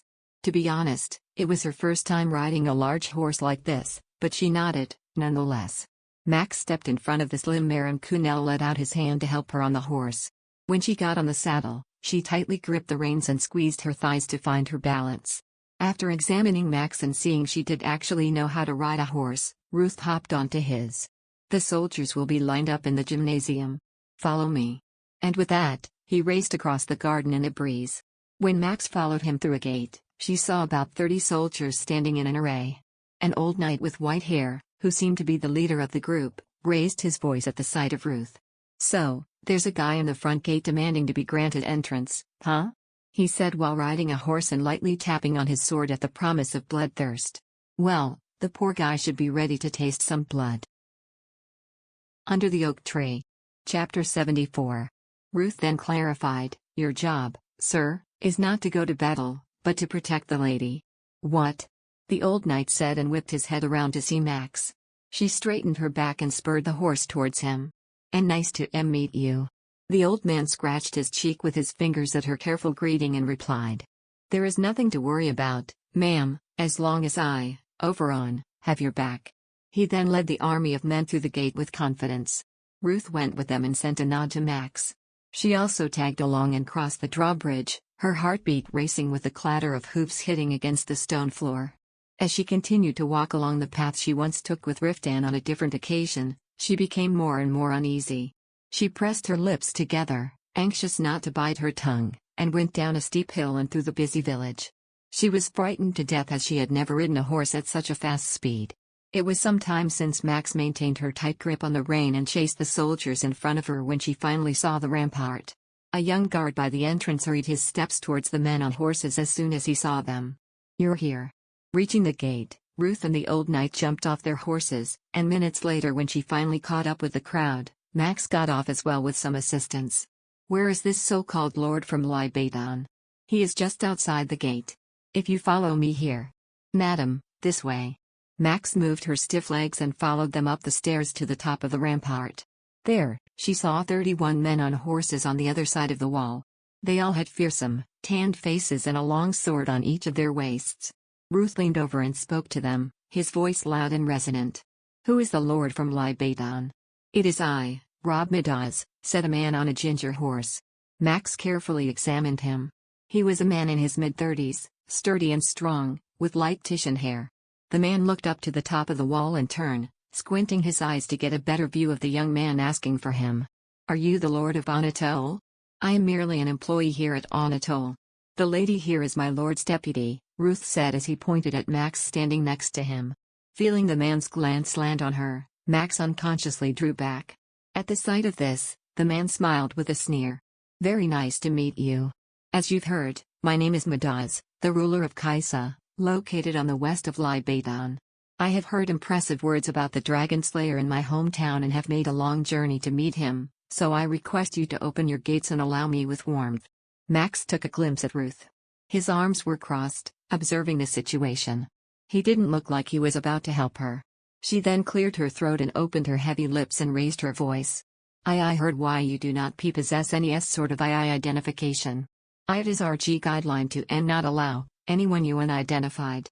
I lost my identification plate during my journey. If you allow me in, I will immediately bring myself to the parish of Anatole and prove my identity. Anatole DD does not allow you unidentified individuals through the G gates. This is an order by the Lord, thus C cannot be disobeyed. Please go to a parish in a different territory to get your identification plate and visit us again. At her stuttering, yet determined speech, the man grimaced and replied in an irritated tone. "I can't understand a word you're saying. Is there anyone else I can talk to that knows how to speak?" With the insult thrown straight at her face, Max turned pale as a sheet. "She is the lady of the Anatole. I advise you to treat her with respect," Ruth interrupted to defend her. "I'm just saying I can't understand her." Max hid her embarrassment and cried back. I am made myself see clear that I cannot open the gates. Come be back with an identity plate. We have traveled over and through the den of demons. Are you insisting on my exhausted men to return back to the dangerous road?" The man was now speaking in a threatening tone. Max shrunk at his coercive attitude and could only say nothing through her shaky lips. Sensing his victory, the man shouted louder towards the top of the wall. "Does the Lady of Anatole not have any mercy?" Aye. If you say so, the next time I return, you will face hundreds of knights from Libadon. I cannot accept this kind of rudeness. Why you don't have any identity? I don't have a C choice. I told you I can give it to you once I get to your parish." His voice became more louder and more intimidating with every word. At his triumphant behavior she was unable to refute. Max felt completely defeated. She was engulfed in fear, one that was so familiar and that reminded her of her past horrors, as sweat started to trickle down her forehead. Under the oak tree. Chapter 75. Faced with a paralyzing fear, her body unconsciously froze. And soon, Max broke out into faint shudders. His mocking glare was a haunting, familiar sight for her, enough to crumble her defenses and render her mind blank. Seeing their mistress shell-shocked, at a loss of what to do, something impatient and fuming surged inside Ruth for the man below them. Simply put, he wasn't able to stand it anymore and came up to support her. "Stop crossing the line. Why the hell are you blaming her when you're the one who lost your own identification card? How can we trust 30 armed men to come in and not cause any problems? Are you daft?" Yet his outburst was only taken with a pinch of salt. PFF. Rob Midas glanced around his men in jest. "So you're locking the gates because Anatole's security isn't strong enough to deal with 30 men? I guess this place is full of cowards without their lord." He then spat viciously. "What did you say?" All this time, the knight, Oberon, had been trying to contain his temper behind the flanks when he heard this ridicule. He immediately moved forward, his blades almost singing for bloodlust in their sheath after the brazen words from the incorrigible man. "Ruth, open the gates immediately." He gestured for the wizard in anger, his words magnifying the extent of his fury. "I'm going to bloody slit these arrogant bastards' throats myself." "Sir Oberon." Despite their difference in rank and age, Ruth fiercely glared at the older knight, who had already had his sword out, as a signal for him to be careful of his brash actions. Seeing the other party halt with some grievances, he then quickly whipped his head around and raised his hand high up in the air. However, before he was able to do anything, a flame, along with a powerful growl, flew towards him without preamble. The scorching flames licked the walls without mercy, causing the stones to tremble violently at the heavy impact. And a scream tore out from Max as the world swayed before her eyes, and her hands frantically clung for life onto the battlement. At this open display of aggression, the guard stood back in confusion. "Let's see you try." Rob Meadows instantly let out a resonating roar as he took out his sword. This was enough to plummet the situation into chaos. Max was only able to crumble down to her knees, astonished at the turn of events. Meanwhile, Ruth quickly snapped out from his shock seeing the bedlam unfurl before him. He swiftly made his way towards the defenseless Max and grabbed her up by the arm.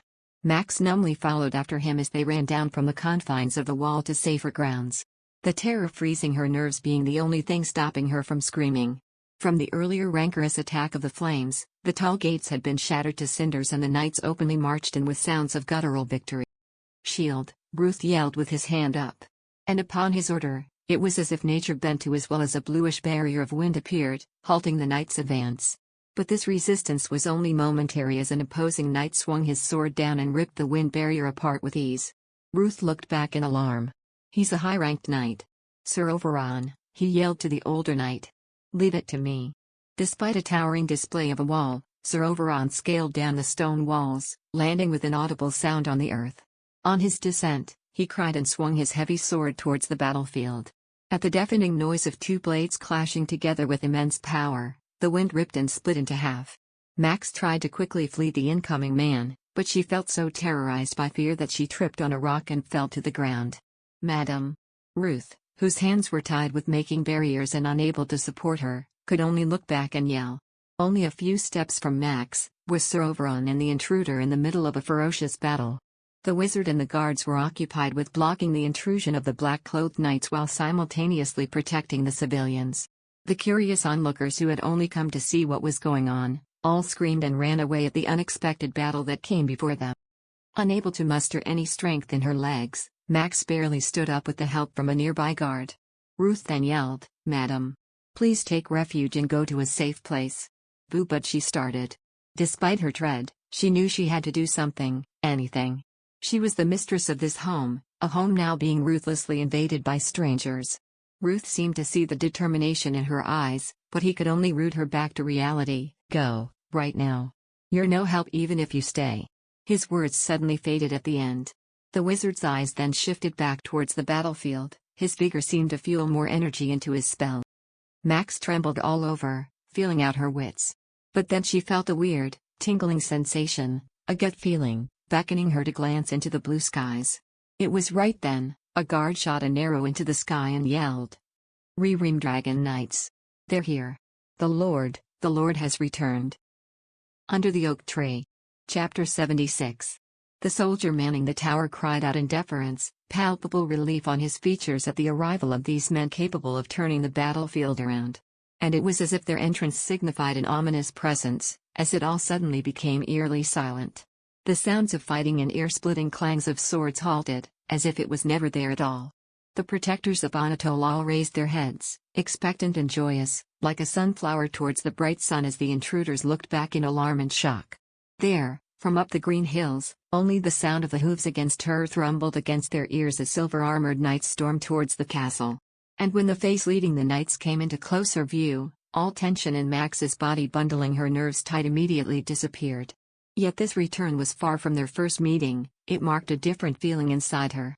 It seemed like months when it had been only short of 3 weeks that Max had last seen his figure, now dashing down from the slopes as if he was able to overcome any challenge.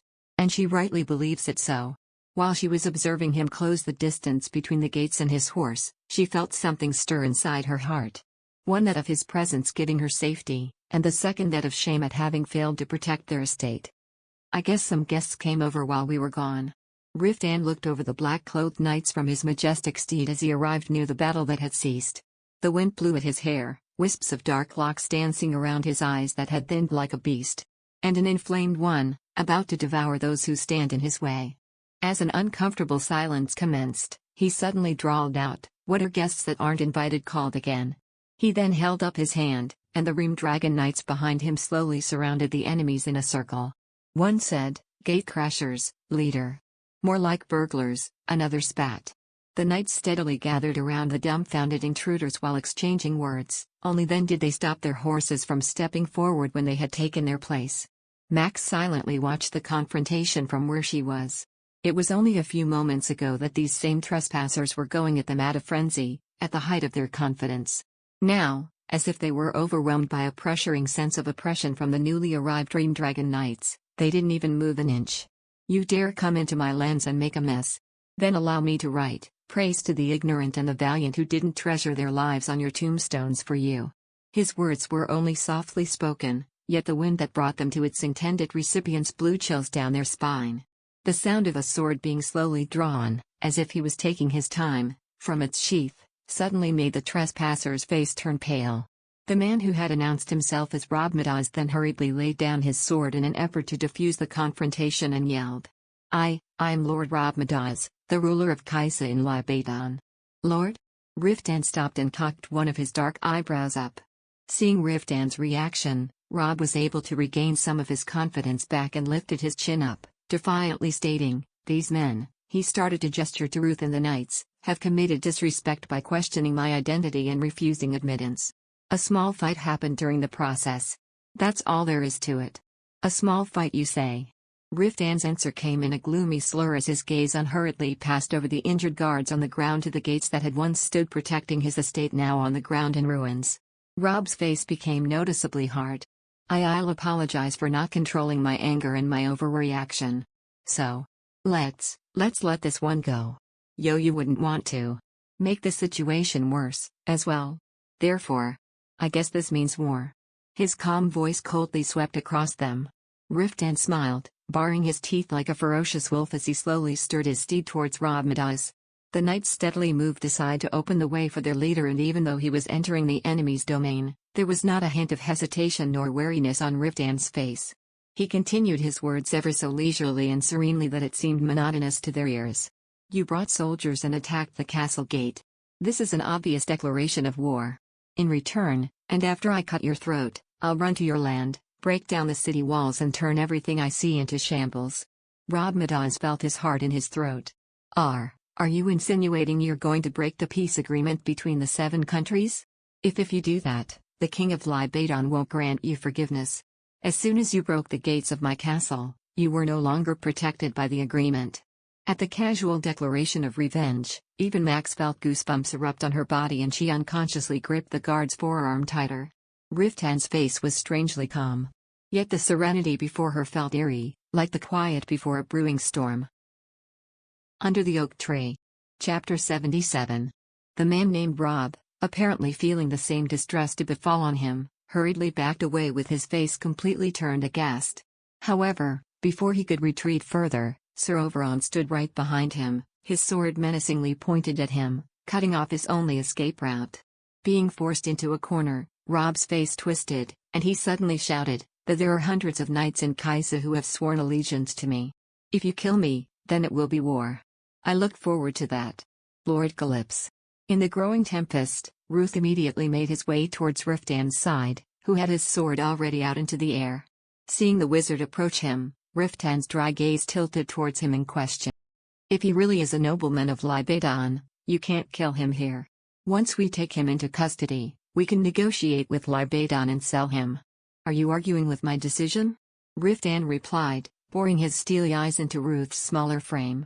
Ruth stood his ground, looking at him determinedly. "War brings nothing but loss.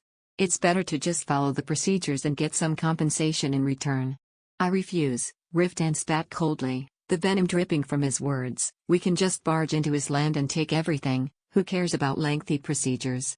It was a ruthless tone that conveyed he thought nothing of both the 30 armed knights before them now and the hundreds of knights stationed in Kaisa. Ruth let out a small sigh. "If you do that, then it will cause friction with Libadon and—" He trailed off and suddenly looked back at Max, who was hiding in the back with the help of a guard. "Must you defile the eyes of the lady even more? Please show some chivalry." A frown rippled across Riftan's calm face that had been promising war a moment ago. When he glanced towards the back, trying to figure out what the wizard had meant, his eyes opened wide, seeing Max unsightly sitting on the floor. Right away, a look screaming bloody murder, incomparable with his fury from before, appeared on his still face. He fiercely stared at Ruth and snarled, "Why on earth is my wife in a place like this?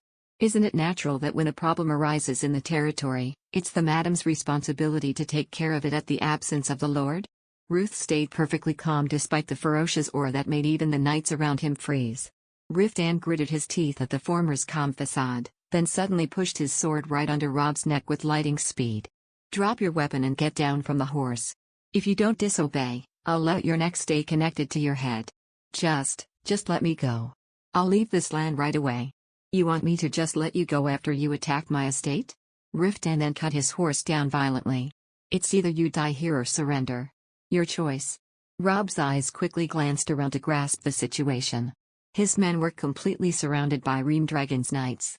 Maybe realizing there was no chance of winning, he threw his sword away and came down from the horse. His knights, following his lead, also gave up their swords on the ground. Riftan then signaled his knights with his eyes. "Tie everyone up and throw them into the dungeon."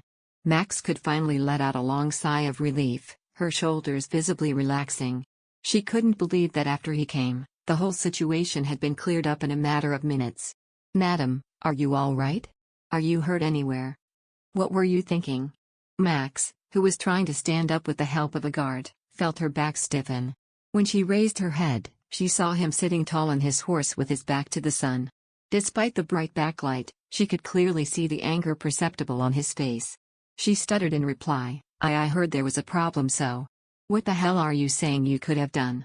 he snarled, gripping the reins of his horse until his knuckles turned white.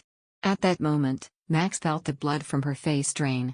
She hastily bent her head down to hide her face white from shock. It felt excruciatingly suffocating, as if all the air from her lungs had fled, to see the person who treated her with such kindness up till he left, give her such a chilly look. I. She desperately scrambled for words to defend herself, but nothing came to mind. Because it was as he said, there was nothing she could have done. Max couldn't finish her sentence and could only bite her lips tight. She was sure they would bleed. She suddenly heard a harsh curse ring out from above her, and she felt her body rise into the air. Max stifled a yelp as Riftan snatched her up from the waist and sat her in front of him. When that was done, he then shouted back to the men behind him. "I'm going to the castle first. Clean everything up." He didn't even stop to listen for a reply and just drove his horse away like lightning towards the castle.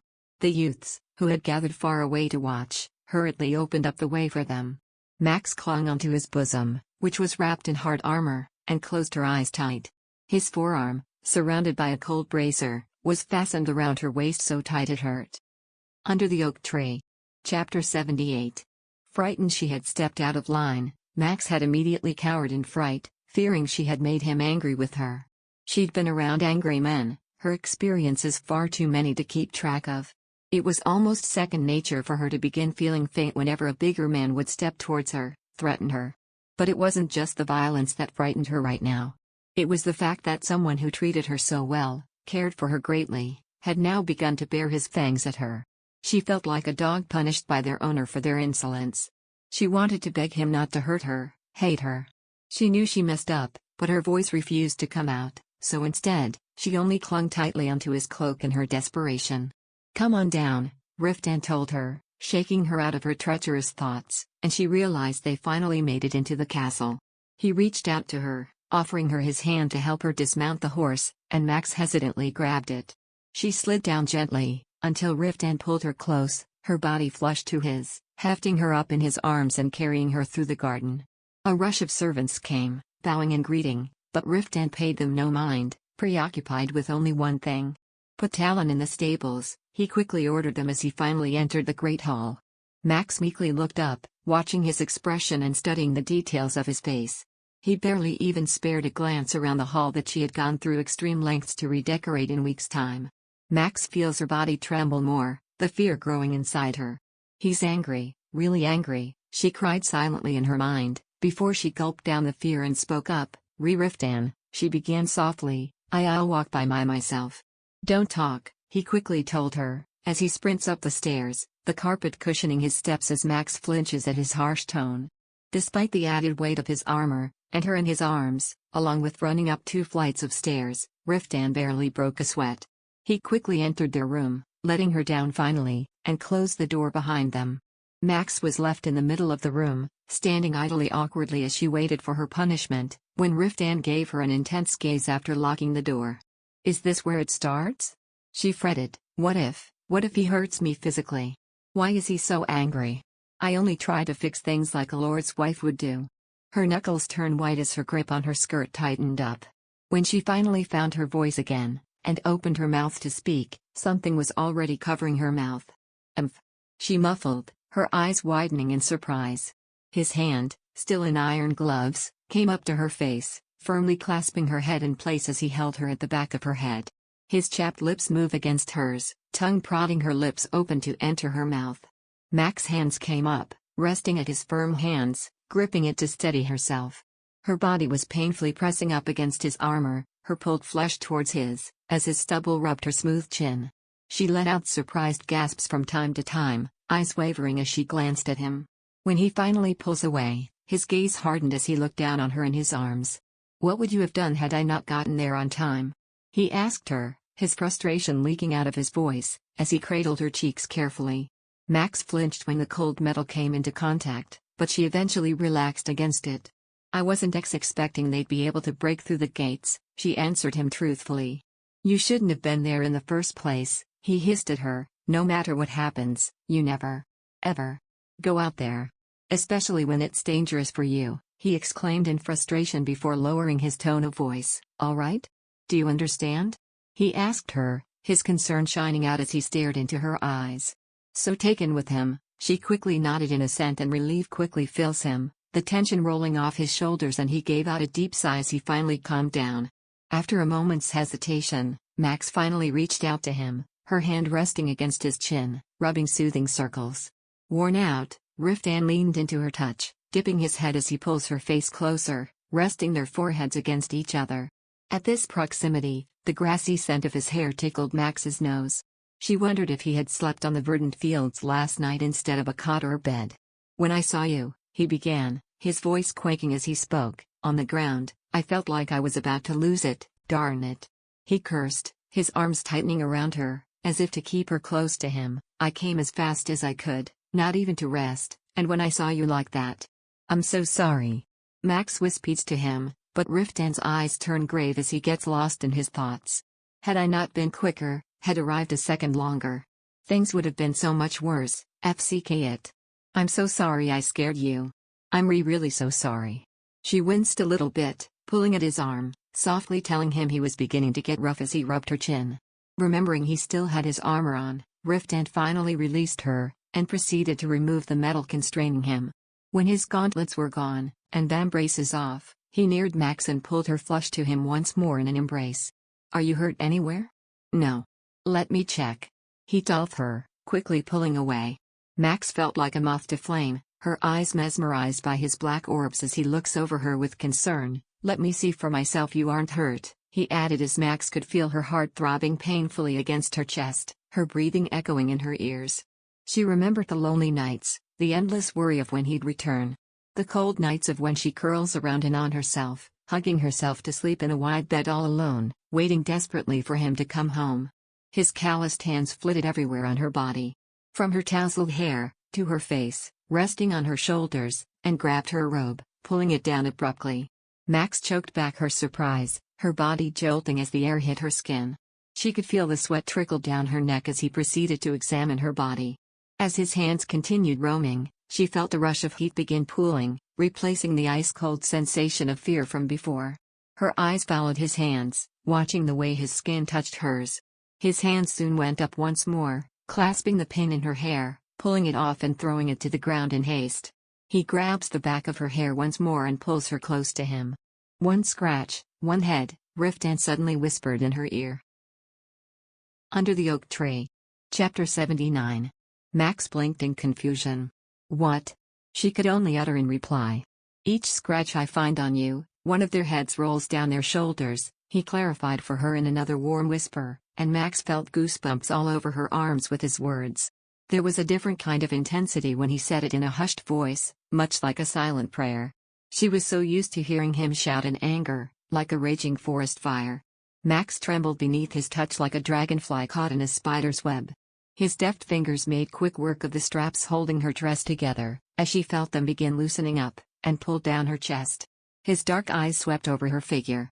From her pale shoulder blades, to her clavicle, down her breasts, still covered with a thin cloth. She felt her breath tighten in anticipation. "One head," he finally said, eyes quickly spotting one scratch before dragging the dress further down to expose more of her skin. When he reached her forearm, he saw the angry discolored skin, and his lips curled into a snarl. Flustered, Max poorly attempted to cover up her bruise. "I got this from the Lee Library," she excused, "when I bumped into something." "Don't lie," he snapped at her. "I'm not lying." "NHNGH," she murmured as he gently pressed a kiss onto her bruise, the words dying in her throat, watching as he slowly made his way down. After nipping gently at her pulse point by the wrist, Riftan straightened up, hooked one of his arms beneath her knees, and hefted her up effortlessly, with his other arm supporting her back. In reflex, Max brought her arms to circle around his nape, her clavicle cradled beneath the crook of his neck. He dipped his head, planting a series of gentle pecks as he slowly made his way towards their bed. "Riftan, really, I'm not hurt," she insisted, but Riftan was stubborn, gently laying her down on the bed as he towers over her. "I said I'd check for myself," he told her, finally discarding her dress, pulling it off from the waist down and haphazardly threw it onto the floor. Feeling utterly exposed with just the quaint cloth covering her chest, Max averted her eyes nervously. His hands traveled down her legs, stopping by her ankles as he took off her shoe, and then the other, rolling up her underskirt. She couldn't hold back her grimace when he brushed upon the scrape she had gotten when she fell to the ground. Immediately, Max clammed up, shutting her legs closed. "This is no nothing," she continues, "I only fell by myself. They've sealed their fate with this." He growls lowly, his eyes glaring deeply at the wound, a dark glint in his eyes. Max reflexively squeezed his arm gently, gaining his attention. Really, it doesn't hurt. Don't do that because of me," she begs, and he frowns at her. "They not only attempted an invasion on my lands, but also hurt my wife. It's my right to kill them in their blood to make them pay for their crimes." He tells her, "That won't even be enough to satisfy my bloodlust. I need to make an example now, to prevent anything of similar nature to occur in the future." He explains, and Max's lips tremble. "But you've only just arrived." Her choked sobs spilling out as he quickly looked up at her in shock. With a roll of her eyes, Max refused to avert her gaze as she continued on despite the tremor in her voice, "If we go to war, you have to go far away again. And I will have to be alone." "Fuck," he curses softly, a hand immediately coming up behind the nape of her neck and pulled her down, smashing their lips in a searing kiss. She could feel his desire for her, his want to devour her, pull her closer than was physically possible. And despite her best wishes to do so too, her neck was aching along with her body with the awkward way it was currently bending. Sensing her discomfort, Riftan pulls away and adjusts them accordingly, his hand pulling her shumi down to her waist, and cups her butt as he lifts her. She felt her head spin when he lifted her, gasping at the cold metal of his breastplate as she came into contact with it, in contrast with his warm palm. She moaned as his tongue swooped in, tasting every corner of her mouth, dangling around hers before he pulled away with a string of saliva connecting their mouth. His eyes bore into her intently. "You. What are you doing with me?" he muttered in an anguished tone. He licked his lips, removing the rest of her clothes and threw it amongst the others on the floor. Max was now curled up comfortable, bare as a newborn babe for him to see. His warm hands immediately came up to her chest, cupping her soft mounds, kneading it before diving in and wrapping her taut nubs into his warm mouth. Her hands immediately buried their fingers, carding itself around his hair, lightly pulling at it as she elicited a breathy moan. The feel of her armor against her naked skin was strange. She felt weak, helpless, and vulnerable. Her eyes caught sight of his neck, its sweat glinting as the armor reflected its light, giving his glossy black hair a mesmerizing shine. Riftan felt his vision blur in front of him as his hunger for her grew intense, his ministrations beginning to get rougher by the second. He felt like he was losing control of his faculties, pulling her flush against him so hard, she feared he would crush her to bits. She gasped at the increasing sensation of her tips rubbing against the cold iron roughly as an electric sensation ran up her body and she twitched in pleasure. You were always in my mind, FCK. He breathed out in that husky tone, planting fierce kisses in every inch of her mounds, every day ever since we parted these past few weeks. It's been so hard. A gasp escaped from her lips as he kneaded her chest. It was almost like it's been years since I've last seen you, he tells her as his mouth swallows her other peak. Under the oak tree. Chapter 80. Riftan slid his hands down, calloused palms rubbing against sensitive skin as he trails down to the inside of her thighs. He muttered feverishly against her skin, his warm breath spreading jitters as she spreads her legs to accommodate him between her. She let out choked sobs as she also wrestled with the urge to clamp her legs closed due to the pain. However, the decision was made for her as Riftan gently grips her thighs, spreading them further apart, his head dipped down as he buried his face between her legs.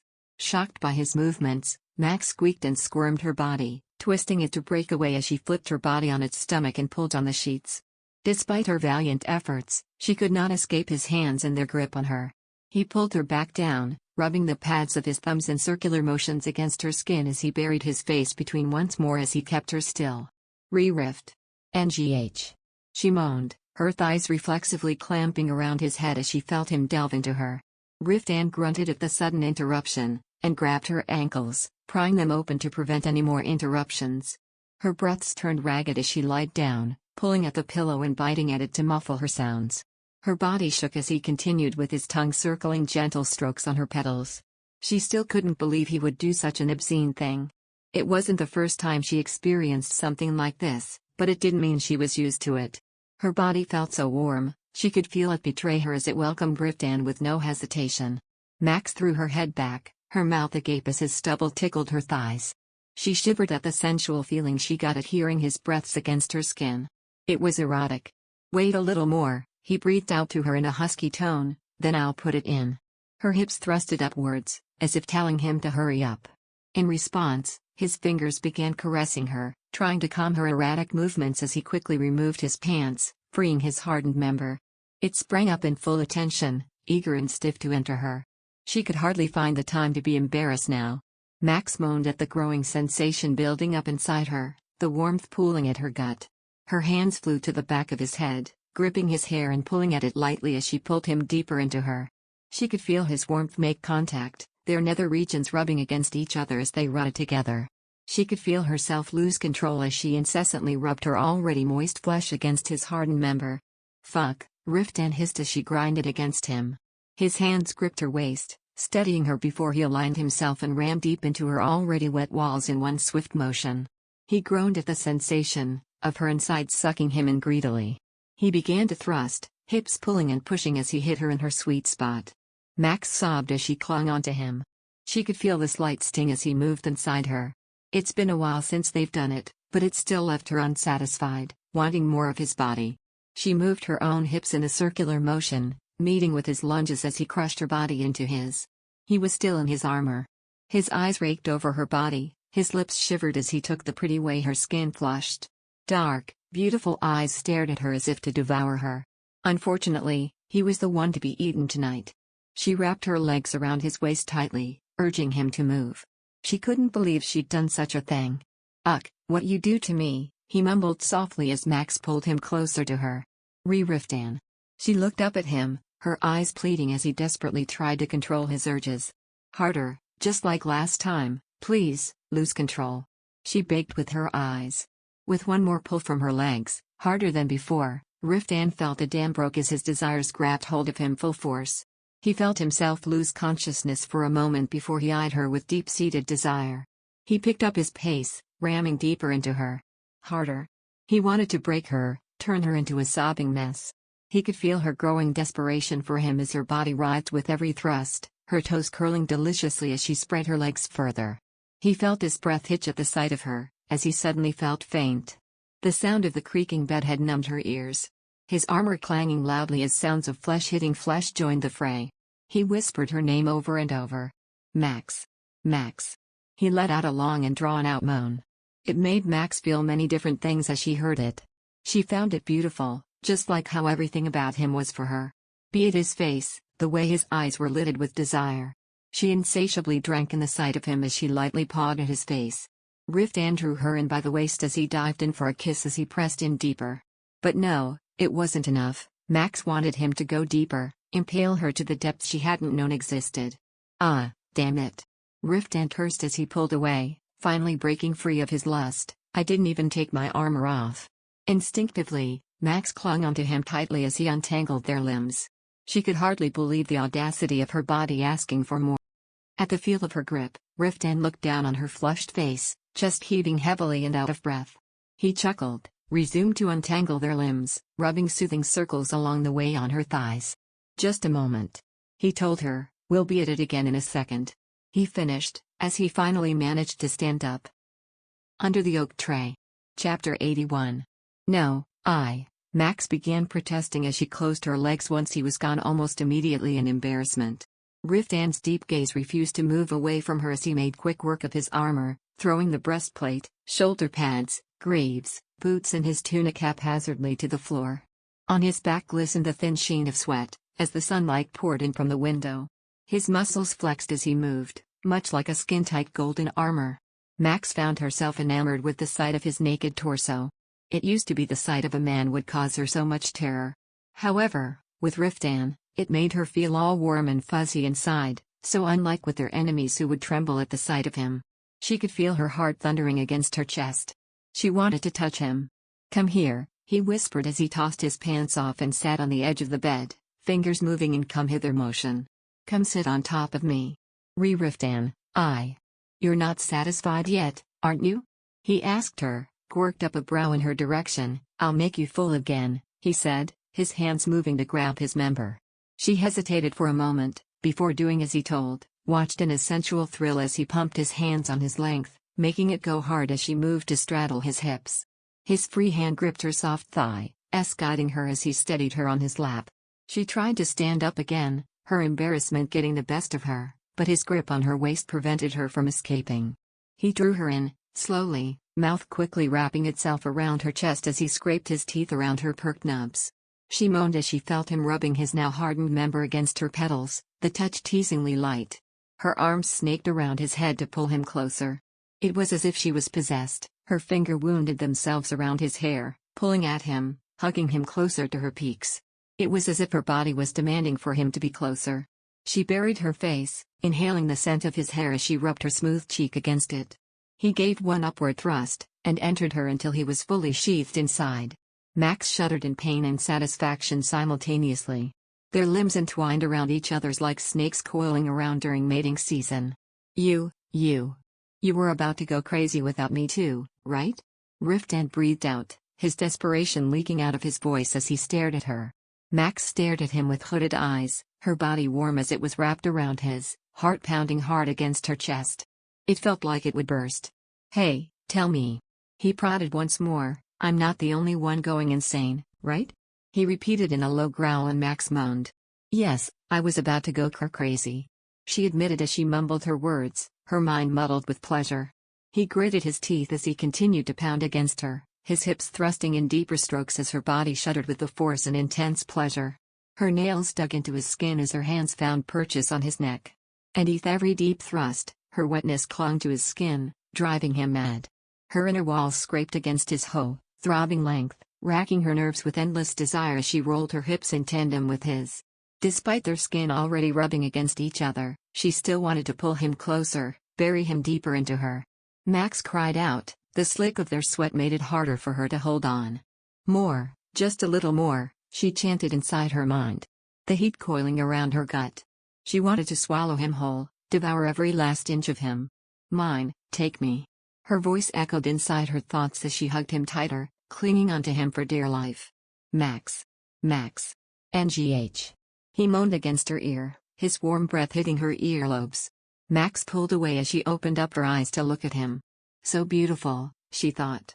To think such a specimen would look at her with such desire, filling every crevice of her body with wanton satisfaction.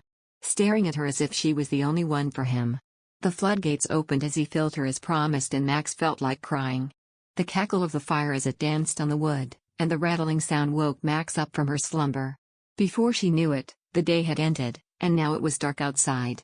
She blinked a few times, her eyes adjusting, before she pulled herself up as quick as she could when she spotted him. Riftan stood in front of the fireplace, His gaze trained intensely onto the burning logs. Despite her efforts, her legs were stubborn, unmoved as the strength from her body left her. She let out a soft groan in protest, when Riftan quickly spun around to see her trying to get up. He must have heard her. He was already dressed comfortably, a black tunic with wet spots all over, indicating he had taken a bath shortly before. "You're quite the light sleeper, aren't you?" he told her, his eyes glinted with amusement as he let out a low chuckle. Max shook the sleep away from her mind. "I didn't even know you washed up," she told him, and he hummed at her, suddenly walking towards her. "I wanted to wait until you woke up to take a bath together, but I needed to ask some questions," he informed her, planting a soft kiss on her bare shoulder blades. She felt her cheeks flush, as she looked up at him with nervousness. "So, you interrogated them?" "Yes," he sighed as he stared back to the fire. "I even summoned the clergy to verify of their status." "So he was really an aristocrat?" she asked, as Riftan grew silent. The frown he gave her for her question made her tense up. Why was she asking so carefully? Under the oak tree. Chapter 82. Riftan answered in a slightly disconcerted tone, "That's right. He was a nobleman from Lebanon." Max suddenly felt faint with Riftan's confirmation. Did I do something wrong again? There was a nagging suspicion alight in her mind that perhaps things wouldn't have gone astray had she acquiesced to the man's demands and offered him a peaceful entry to Anatole.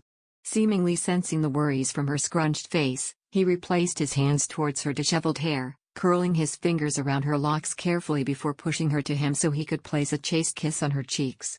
It was a gesture meant to comfort her anxiety. He then proceeded to vanquish any sort of overthinking in her. But he wasn't a feudal lord as he claimed. He was only the son. He wasn't too favorable of his father choosing his half-brother as the successor to the family. Lo and behold, he stole his family treasure and escaped with it to Whedon. Riftan softly unbundled the knots in her fiery mane as he continued, "He's been wandering around the country with the knights who followed him, and then caught a whiff of a rumor that I seized rare treasures from the dragon expedition." Max's eyes widened at this information. "Then, did he came here to hurt Riftan?" she replied in a worried tone. When this question reached his ears, the fingers playing with her locks froze momentarily. For a while, his gaze was only trailed upon her in scrutiny, but very much out of fascination. Max found his steady gaze bewildering and almost retreated from his touch when he suddenly burst into laughter. "He's not that insane," he said, a small smile on his lips. "He just never thought I'd cross the land from Dracium to Anatole in 8 mere days. He got his timing wrong, it was far off." Come to think of it, Max did remember Ruth telling her that Riftan would be able to shorten the travel from 15 to 10 days should he hurry. For him to be able to curtail that to 2 more days, he must have been traveling in great haste. Or was it I who got the timing well? Had I been a day or 2 late, it would have been terrible. His words suddenly trailed off as he went deep in thought. He had 3 men with him that were high-ranking knights. Rabmidaz himself wielded a powerful magic device. It would have been difficult, maybe even impossible, to stop his troops with the remaining soldiers in Anatole. Magic tools? Max asked with some uncertainty. The realm of magic and their nuances still came as a strange existence and knowledge to her. It was the family heirloom that he stole. A magic tool capable of conjuring a high-level flame spell. It's what turned the gate to cinders. At the memory of the blown-off gate, his face suddenly hardened. With Ream-Dragon out of the territory, he might have thought he probably had the chance of winning. In fact, it would have been a struggle to locate him had he robbed our vaults and fled to Lebanon by the time I got here. He growled in anger at the thought, like an awakened beast ready to fight. Seeing him become more heated, Max anxiously grasped his arm. While she knew his fury was with reason, there still lies the fact that he wouldn't be able to avoid damaging conflict should he recklessly harm someone of nobility. Even if that said noble did something senseless. When Riftan looked down and caught sight of her anxious eyes, he only smiled bitterly, apparently aware of this fact as well. "I was meant to cut his head off and hang it on the wall. An example for those who want to invade our walls. But it truly would be devastating to engage in a war." Max knew Riftan was stubborn to his roots, therefore when she heard the man speak of a compromising tone, she was quite taken aback. Then? "At the break of dawn tomorrow, I will be contacting his father. And then I'm going to yell at him to discipline his child after I tell him to compensate for the damage." Faced with an answer that spoke of little violence, saved, possibly, for some minor cussing, Max sighed in relief. Riftan was quite satisfied with the idea, even more so seeing that his wife was contented with it.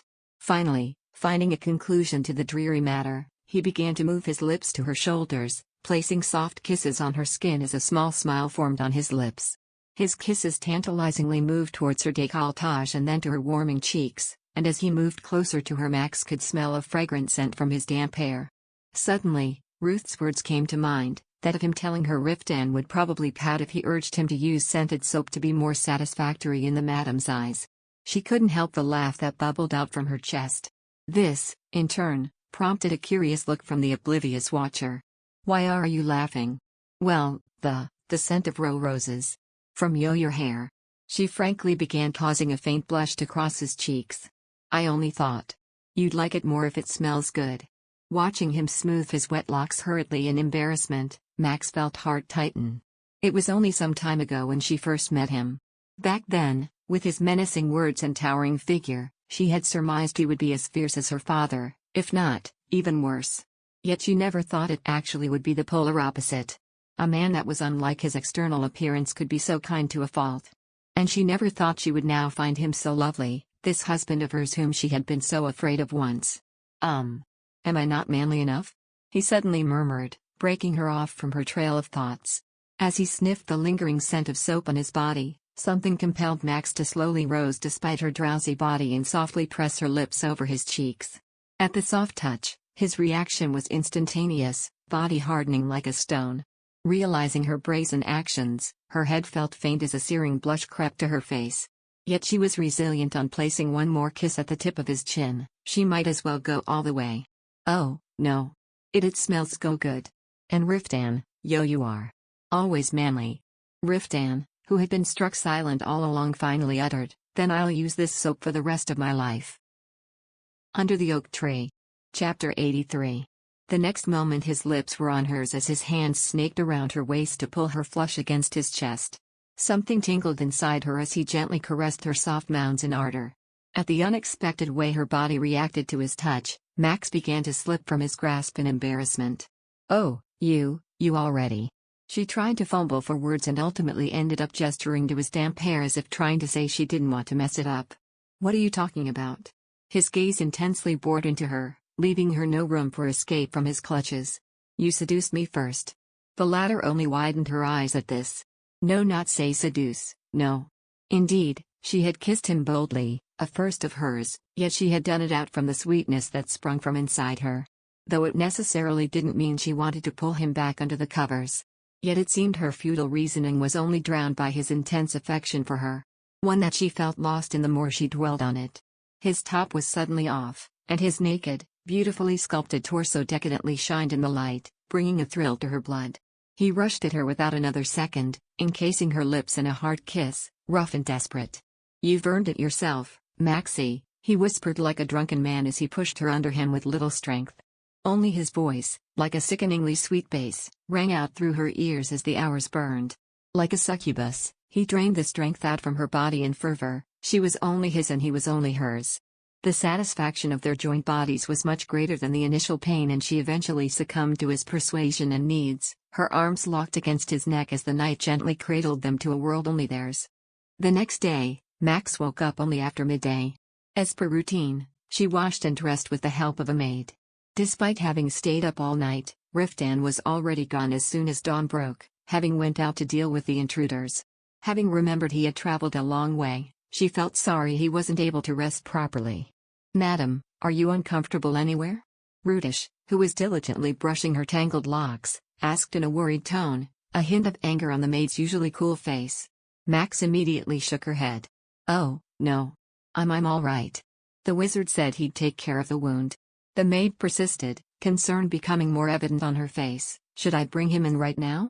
"Oh, it's just a slight injury. It's nothing." The older woman was currently fussing over a wound she had gained from the battlefield, yet to Max, it was merely a little scratch on her leg when she fell. Max shifted her eyes down, touching the fresh wound from yesterday that stretched on her shin.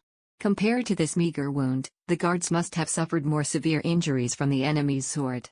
She shook her head fervently, not wanting to fuss with such a little scratch. "It's okay, you don't have to do." "Oh, no. It could become a scar later on. Rudish, who rarely spoke strongly, soon clamped her mouth shut, thinking her attitude was becoming presumptuous. After some time, she finally said, "Then, I'll get some ointment." "Why will you?" Max answered back, feeling apprehensive at the thought of a scar forming. Rudish hurriedly went out from the room and came back bringing a round bottle of medicine and some clean bandages. While it wasn't a wound that required bandages, Max obediently applied the medicine under Rudish's insistence and wrapped it with a clean cloth to prevent it from being contaminated. "Thank you," she softly said after the ordeal was done. The maid straightened up, brushing her skirt straight. "I'll bring the meal to your room." "Oh, no. I'll eat at the hall and do the rest of things I didn't do yesterday. The Lord told me to let you stay in the room and rest today." An awkward look crossed Max's face at Rudish's words. While it was true she was quite weary from the several rounds of lovemaking they did throughout the night, it wasn't to the point where she wanted to just curl up and let the day pass. Besides, didn't she only wake up at noon? She didn't want to be stuck around doing nothing in the room, and alone, while he was already out and working without proper rest. "I'm a little surprised from yesterday's fuss, but I'm not sick," she began. "But the Lord told me. I will tell him." With her stubborn firmness, Rudish no longer refuted and answered with a quiet nod.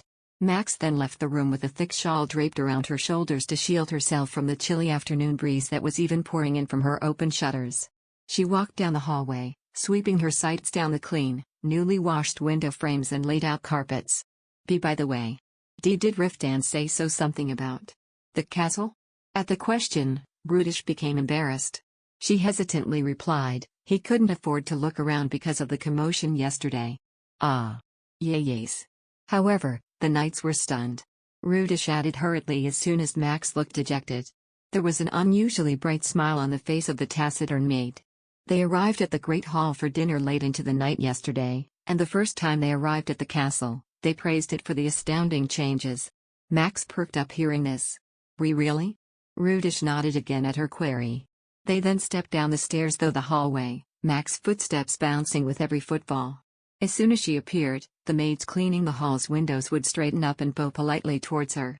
When she finally entered the hall after exchanging greetings with the other servants, Ruth and 3 of the Ream Dragon Knights, who were eating, raised their heads towards her. Fixed with their gazes, Max suddenly halted where she stood. Unless it was a special day, the knights usually ate their breakfast and lunch at the hall as accommodated by the castle. It was the first time she had encountered them without Riftan by her side, therefore her eyes flitted to and fro, uncertain with her next action. "Are you all right? You felt pretty bad yesterday." Ruth broke the awkward silence that lingered in the hall. His hair was disheveled, as if he had just woken up from sleep as usual. He yawned, ignorant of the tension in the room, and looked Max up and down. "I thought you'd broken bones since Lord Calypso was acting so desperate towards me. But it looks like you're all intact." It's only a little scratch," she muttered softly in return. "I thought so." He flatly replied and pulled out the chair next to him. "Sit down first. Bring the madam her lunch too." He then gestured to the servants, the latter bowing without another second thought. Max cast a quick glance at the face of other knights, which didn't betray a trace of their emotions, and resignedly sat herself down in front of the table. It seemed too awkward and improper to just leave. Yet even when she was already seated, uncomfortable silence still prevailed. Max waited impatiently for the meal to come, and when she couldn't stand the silence, she finally opened her mouth. "Where is Riftan?" "Lord Calypso is outside repairing the gate. He called in blacksmiths and engineers to hang steel doors this time." Ruth grumbled, ripping the bread in half and placed it grumpily inside his mouth. "It seems that he wants a defensive barrier to be set up. He's already a maniac with defenses, and now that our nobleman just had to turn the gate into ashes and make him more jittery than he already is. It's good to be safe." Max deliberately replied in a lively voice, relieved to have something to talk about. Ruth, however, merely frowned and exclaimed as if such request would drain the life out of him. "From now on, I'll probably break my bones just to deliver his request." Just in time, the maid came in bringing soup with chicken, salad and freshly baked bread and placed them on the table. Max's eyes bulged at the appetizing scent of the warm soup that wafted into her nose. She didn't know exactly how magic tools were created, but from the wizard's grumbles, she surmised it must be daunting and troublesome. Ruth grabbed his head and continued to moan throughout their meal. Then, as if a brilliant light bulb hit him, he raised his head and asked Max, Come to think of it, you can do basic math, madam, can't you? Under the Oak Tree. Chapter 84. Max swallowed abruptly that the food almost went down the wrong pipe. The man before her stared at her with a peculiar gleam coming from his blue-gray eyes, which until now, have always seemed to be full of sleepiness. Cold sweat started to break out on Max's forehead.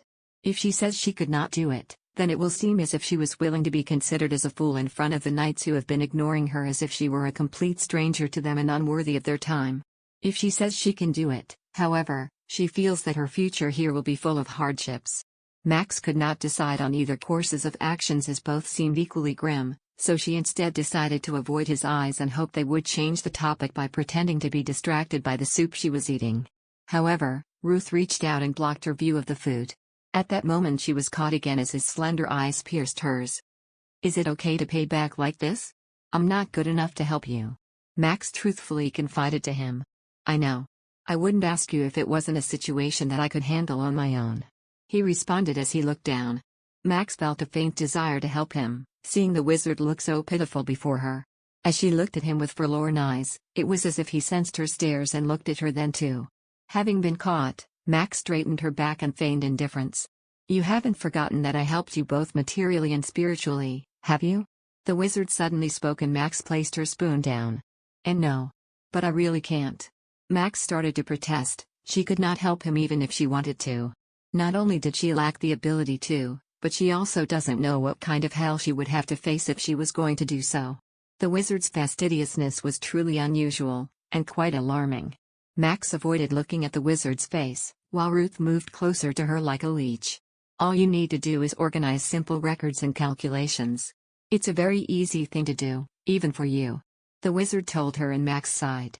"Hey, wizard. Don't go too far. It's disrespectful to the madam."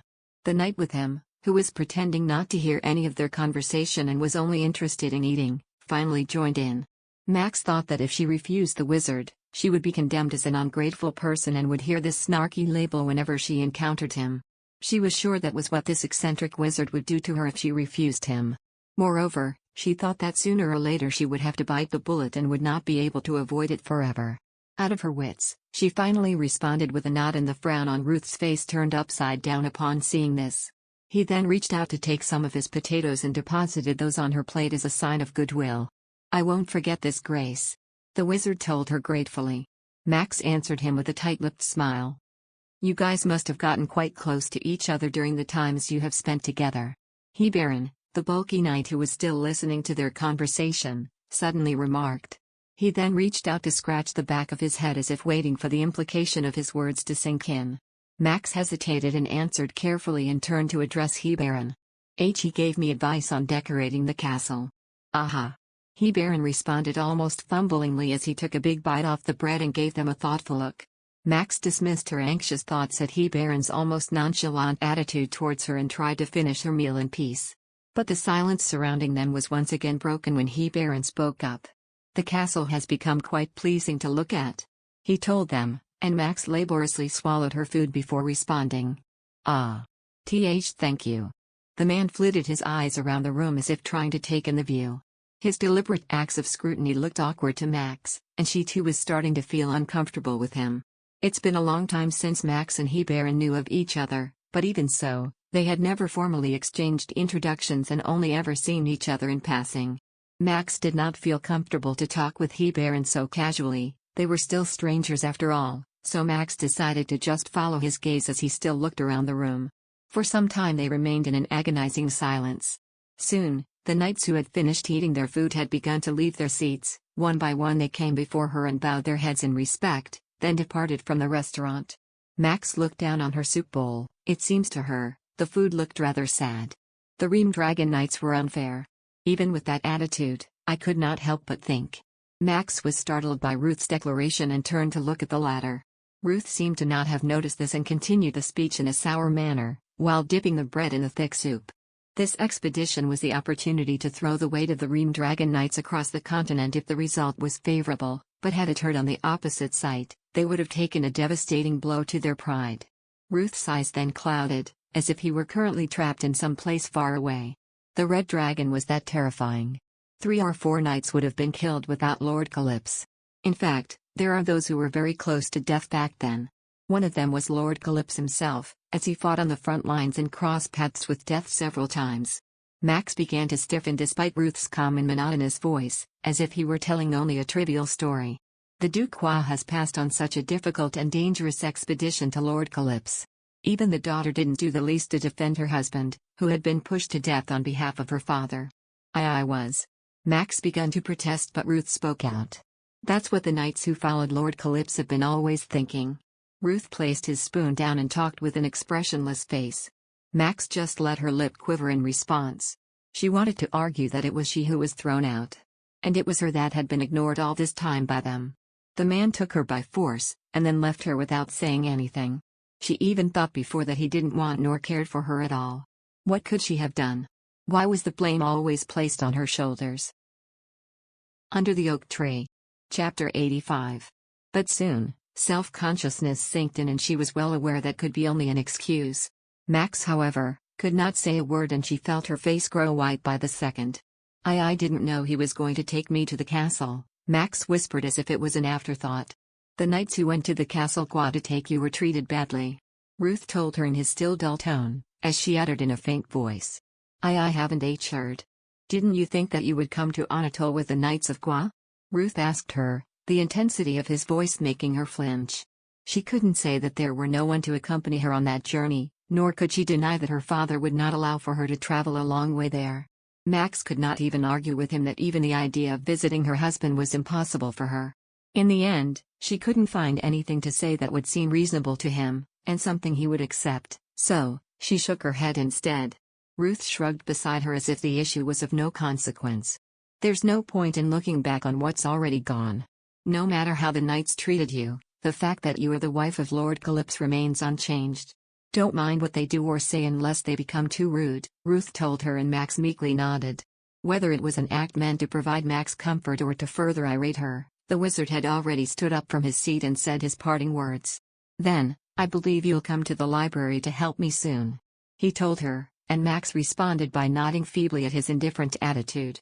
With that, the wizard paid his respects and went out of the great hall while stretching his shoulders. Max remained behind, as slowly the others began to file out of the room, soon leaving her alone in the room. By now her soup had already gone cold and unappetizing, but Max still stirred it aimlessly, round and round the bowl in an unending circle. She felt like she was in a very lonely and anxious situation with no way out. Maybe other people were feeling the same way as she was. Perhaps her reputation as the wife, who had pushed promising knights to their deaths and caused faithful allies to turn away from her husband, was what she will forever be known as, and now, Max thought that they might be thinking of her only as a pampered mistress now that she was showered with Riftan's riches. Her mind then went back to the time wherein she was blatantly ridiculed by the man named Rob Meadows in front of the gate, and in front of her own people. This memory still served to break even the slightest confidence she has managed to build up over the past few weeks. Everything had faltered badly in one instant. Would Anatole's residents be proud of their hostess who showed such a pathetic face?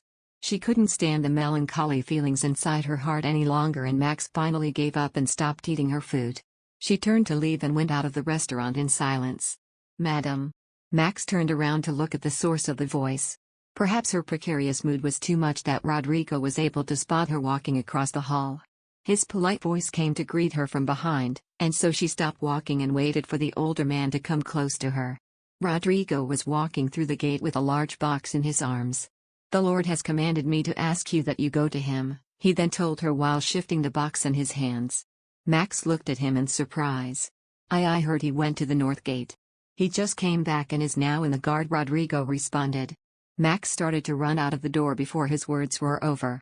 As she passed the pavilion and stood in front of the stairs, she saw the servants busily carrying luggage in the spacious garden.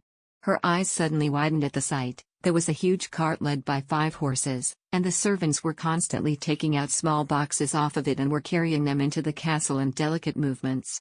Max passed by them and went down the stairs gingerly. In front of the wagon, Riftan stood talking with 2 men who seemed to be merchants from the south continent. He turned his head towards Max when he spotted her. Maxie. He greeted her and Max tried to give him her best smile in reply. She then quickly hurried towards him, like a puppy called by its master.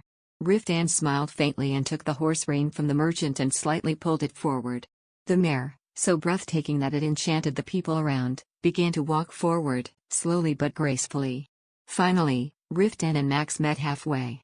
"Here," Riftan told Max as he gently patted the long, graceful neck of the horse and proffered its rein. Max's eyes were blankly staring at the creature, unable to read his proposal. "Don't you like it?" he asked her again in a slight teasing tone. Excuse me?" Max replied as she didn't understand what he meant. He instead grabbed her hand and forcibly let her hold the rein. "I said I'll buy a gift for you when I come back, didn't I?" Riftan reminded her. Max glanced at his calm face and then at the meek horse. He pulled her out of her dazed look and led her to touch the horse's face. She timidly stroked the golden mane with a trembling hand, and in response to her touch, the mare gently rubbed her nose in her palm. "All of my horses are big and ferocious, so I don't think they'll suit you. This mare is still young but well trained, so it won't be hard to handle her," Riftan told her as he noticed Max warming up to the horse. So pretty," Max breathed, and Riftan smiled contentedly at her reaction. "Now it's yours," Riftan declared. I've never seen such a wonderful gift," Max told him. The mare rubbed its face in the palm of her hand with a charming pout. Max mildly stroked its mouth and nose and gazed at the wonderful gift he had given to her once again. The long slender legs and waist, rich golden mane, and clever black eyes were the picturesque mare. The balanced body shape and glossy fur show that it is of an excellent breed. "See, can I take it?" "Really?" Max excitedly asked. "I said it's yours," Riftan assured her, and he replied with a slight frown. "No one but you can ride on such a fine fellow," he added. The horse squirted its breath vigorously as if it had understood their exchange. Max laughed and stroked its ears. "Do you like it?" Riftan asked, tilting his head and looking down at her. "I love it," Max replied. But to be honest, she had more than a mere liking towards the horse, and so Max decided to give her answer carefully. "I really appreciate it. I really do," Max exclaimed after clearing her trembling voice that was filled with emotions. She had wanted to speak more confidently about how much she appreciated the gift. Under the Oak Tree. Chapter 86. "Thank you so much," Max repeated, and as soon as those words escaped her lips, Riftan, who had been looking down on her, dipped his head and kissed her. Riftan's sudden action took Max by surprise, and she instinctively took a step back. Riftan on his part acted as if nothing had happened and began to casually address the merchants around them, as if he had not just kissed his wife in front of the party. "My wife seems happy. I'll give you an additional 50% as a token of gratitude. I thought it would take you a day or two more for you to deliver it, but it arrived earlier than expected. Therefore, I also thank you for hurrying up," Riftan told the merchants, and the latter seemed to be in disbelief at his generosity. "Oh, dear God. It's not a big deal, sir. It's what you asked us to do, sir. Of course we had to cater to your request as soon as possible. It is only natural for us to satisfy our clients," one of the merchants told Riftan. Max listened to their small exchange while hiding her red face behind the horse's neck. She felt embarrassed because of the way Riftan nonchalantly expressed affection towards her in front of so many people. Max looked around anxiously to see if anyone might have seen their sudden display of affection and felt scandalized by seeing it. Thankfully, it seemed that no one seemed to have minded the gesture as the servants continued on their tasks. After some time, Riftan finally ended his conversation with the merchants and the latter turned to leave. Just as they had begun to pack up and leave, Riftan approached Max and draped one of his arms over her, and hugged her to his side. "Let's go to the room, so you can look more clearly at the things I bought for you.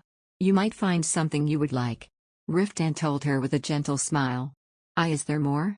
Max asked in surprise, and Riftan nodded before replying. "All the boxes the servants are carrying now are your gifts." Riftan then pointed to the pile of boxes still in the cart. Upon seeing it, Max's mouth fell wide open. She estimated that there were roughly enough boxes to fill one of the castle's guest rooms. "I told them to move it to the room. So let us go in now," Riftan whispered to Max's ear as he handed the halter to a nearby servant and then led Max towards the great hall of the castle. Max allowed him to lead her inside. As they walked, Max could not help but feel as if she was walking on clouds. She couldn't believe she felt so depressed and anxious a while ago. It was as if those worries vanished because of Riftan's arrival. "So, because of the gate repair. Aren't you busy?" Max asked shyly, and Riftan shook his head. "I've already delegated the task to several people and have left them instructions on everything that needs to be done." The knights have decided to take turns in guarding the gate until it's completed, so there won't be any intruders coming into the compound and making a disturbance even if I don't stand guard. Riftan told her, and Max bit her tongue to prevent herself from responding. The truth was that Max did not ask Riftan because she was worried about the castle's security, rather she wanted to voice out her concern that since Riftan had only a bit of free time, she might be disturbing him in the midst of his busy schedule. Max, however, decided not to correct his understanding of her question. The two of them continued to climb in comfortable silence until they arrived at the newly structured hallway she had been working on. The sunlight came pouring in from the windows and was sprinkling beautiful golden rays on the red carpet. Riftan suddenly turned his head to look at her. Come to think of it, I haven't properly complimented you on the fact that the castle has become very nice since you redecorated it. The butler said you went through a lot to make it this beautiful. Because of Riftan's sudden praise, Max found herself blushing at him. Do you like it? She asked him meekly. I like it. I was surprised when I came down the stairs in the morning. For a moment I thought I had moved to another castle overnight. Riftan answered her in a slightly teasing manner, and Max breathed a sigh of relief. Yesterday you didn't say anything. I was well worried. Max confessed as she recalled how worried she was the day before. Suddenly, Riftan's eyes narrowed at her. Yesterday I could not exactly say to you, by the way, the castle has gotten so nice, you've done a great job in the midst of my anger. In the first place, the one that caught my attention was seeing my wife in that mess. Do you think I would have seen the state of the castle at that time? Even if you had plated gold all over the castle, I wouldn't have noticed any of it, not at that moment. Riftan explained with his brows deeply furrowed, and Max dropped her gaze, wondering what to do now that he looked at her with his cold eyes as if he was incensed just thinking about it. As if sensing that she had grown depressed by his answer, Riftan let out a small sigh and patted Max's head reassuringly. I don't want to be angry anymore, so don't bring it up. Let's go see your presents now. Riftan told her gently with a smile, and Max nodded her head in understanding as they set off again. Once the two of them entered the room, Max saw the servants cleaning up the mountain of boxes and arranging them neatly at the corner of the room. Rudish was standing guard at the corner and was supervising the servants carefully. She kept her eyes locked on them and was making sure they did not drop the boxes, while throwing constant reminders to be careful with them.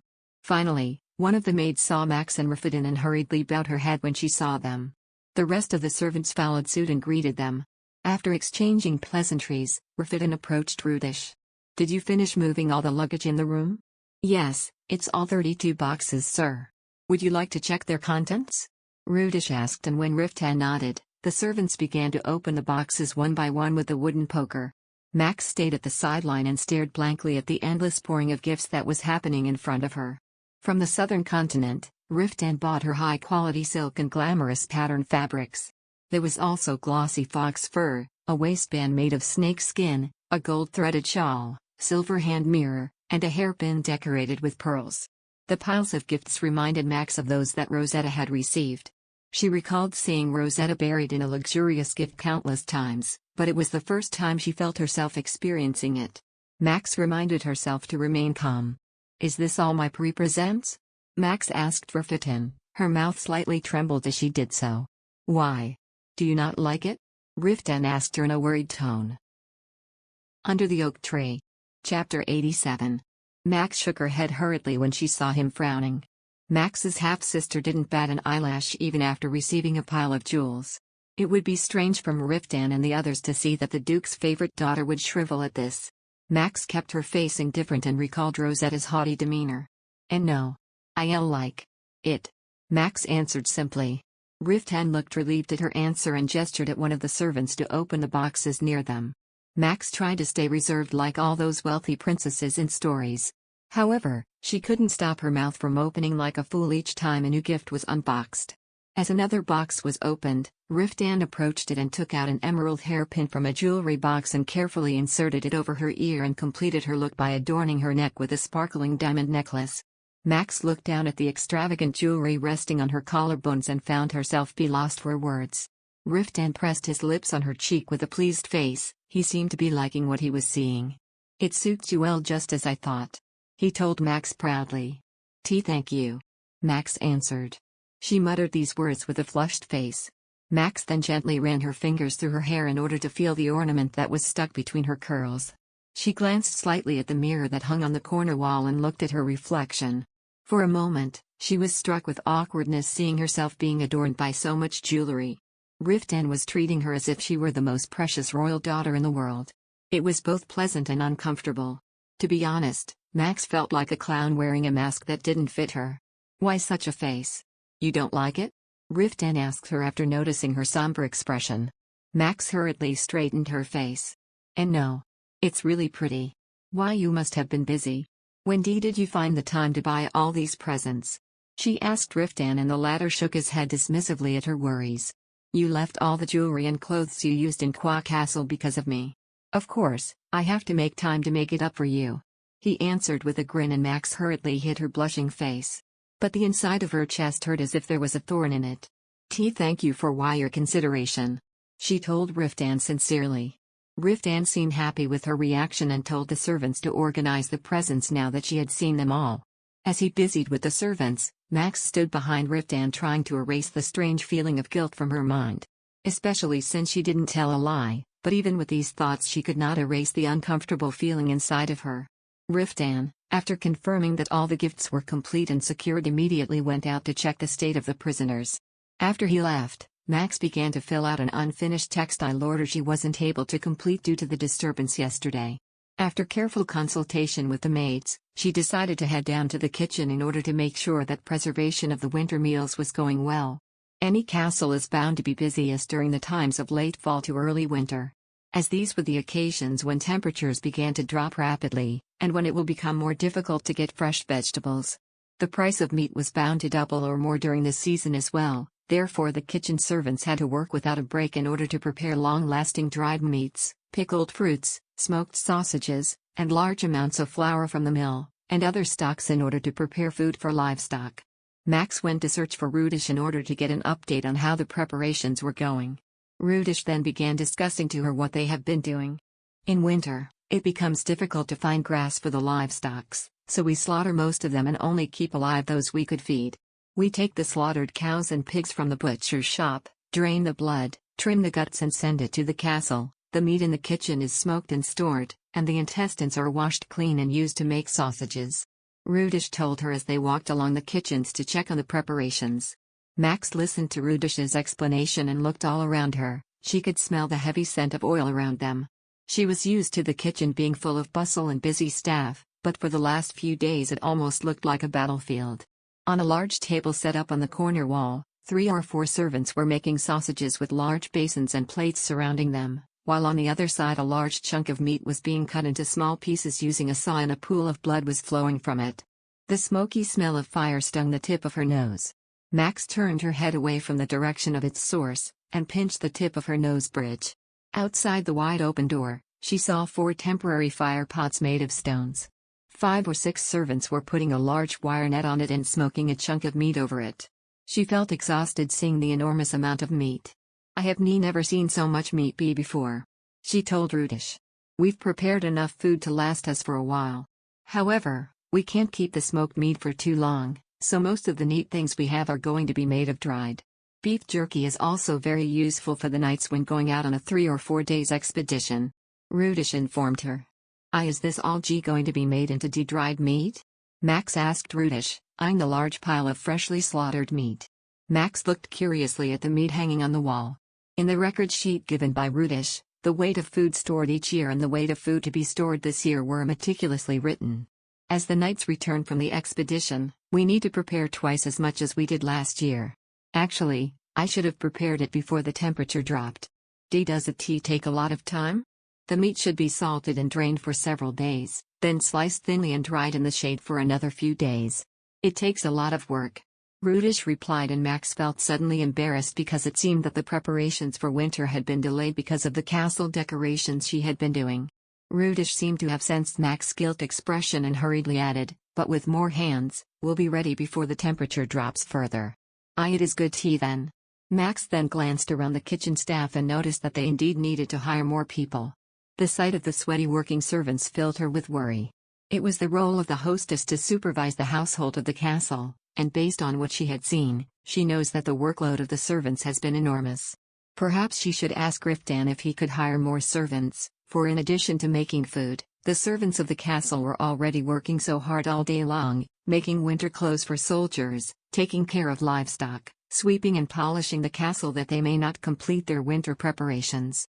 Tomorrow I will ask Adarina if he can arrange the workers. Max began to tell Rudish, but before she could finish her sentence she heard that there was someone calling out to her. Madam. Under the Oak Tree. Chapter 88. Before Max could finish her words, a powerful voice cut her off guard. Max then turned her head at the source of the bustle, and her eyes widened in surprise when she saw 6 knights in training standing up next to the meat grilling stove. Their faces were shiny with sweat, but their expressions were lively. Standing at the front of the group was Yurikshin Lober. When he saw her, he came running towards her. His face was full of relief and gladness. When Yurikshin was finally near her, he hastily asked Max his questions. I heard you went through a lot yesterday. Are you hurt anywhere? Is it already okay for you to be out like this? When we heard what those jerks have done to you. Yurikshin began rambling, and with each second his voice rose an octave higher, and Max felt grateful for his apparent concern. I am fine. Max told the young knight in training. Just as she said this, Yurikshin's best friend Garo came to stare expectantly at her as well. Garo's eyes sparkled in astonishment at Yurikshin's incessant questions, and let out a small sigh at his best friend's actions. Yuri, calm down, please. You are making the lady feel embarrassed. Garo told Yurikshin. But Garo. When I heard what happened I've never felt more sorry for not being knighted yet, Yurikshin whispered back. The sulking expression Yurikshin wore made Max smile. It reminded her of the image of a big puppy who was dropping its tail and sulking towards his master. He looked adorable. Thank you for your concern. Boo, but I was fine. The soldiers were hurt, but your lord arrived just in tea time. Max told the boys to reassure them. I have heard that story, too. I heard that those cowardly jerks were terrified by Lord Calypso's spirit and surrendered right away. They are pathetic cowards. Well, those mice of Libadon will not be a match for Lord Calypso after all. Yurikshin excitedly exclaimed. It was obvious that the lad had thought highly of Riftan. Max casted her eyes on the ground as she felt her cheeks heating up with embarrassment. The boy could hardly stop once he had begun to sing praises to Riftan. It's not that Riftan was unworthy of praise, which was why she felt like rolling her eyes when Yurikshin started reciting about all of Riftan's merits and good deeds, but because Yurikshin always idolized Riftan that even Garo, who standing next to him, was already shaking his head as if he was tired of his best friend's daily habit of talking about their lord. Max gave them a resigned smile and carefully cut off the excited boys' words by throwing them a question. By the way, what brings you to the kitchen? It was only after Max asked the question that the boys seemed to snap back to their senses. Yurikshin looked back at other knights in training standing behind him. We cannot stand the smell of grilling meat. We slipped out during training. Yurikshin replied and Max nodded. That's why everyone looked so troubled when they saw her.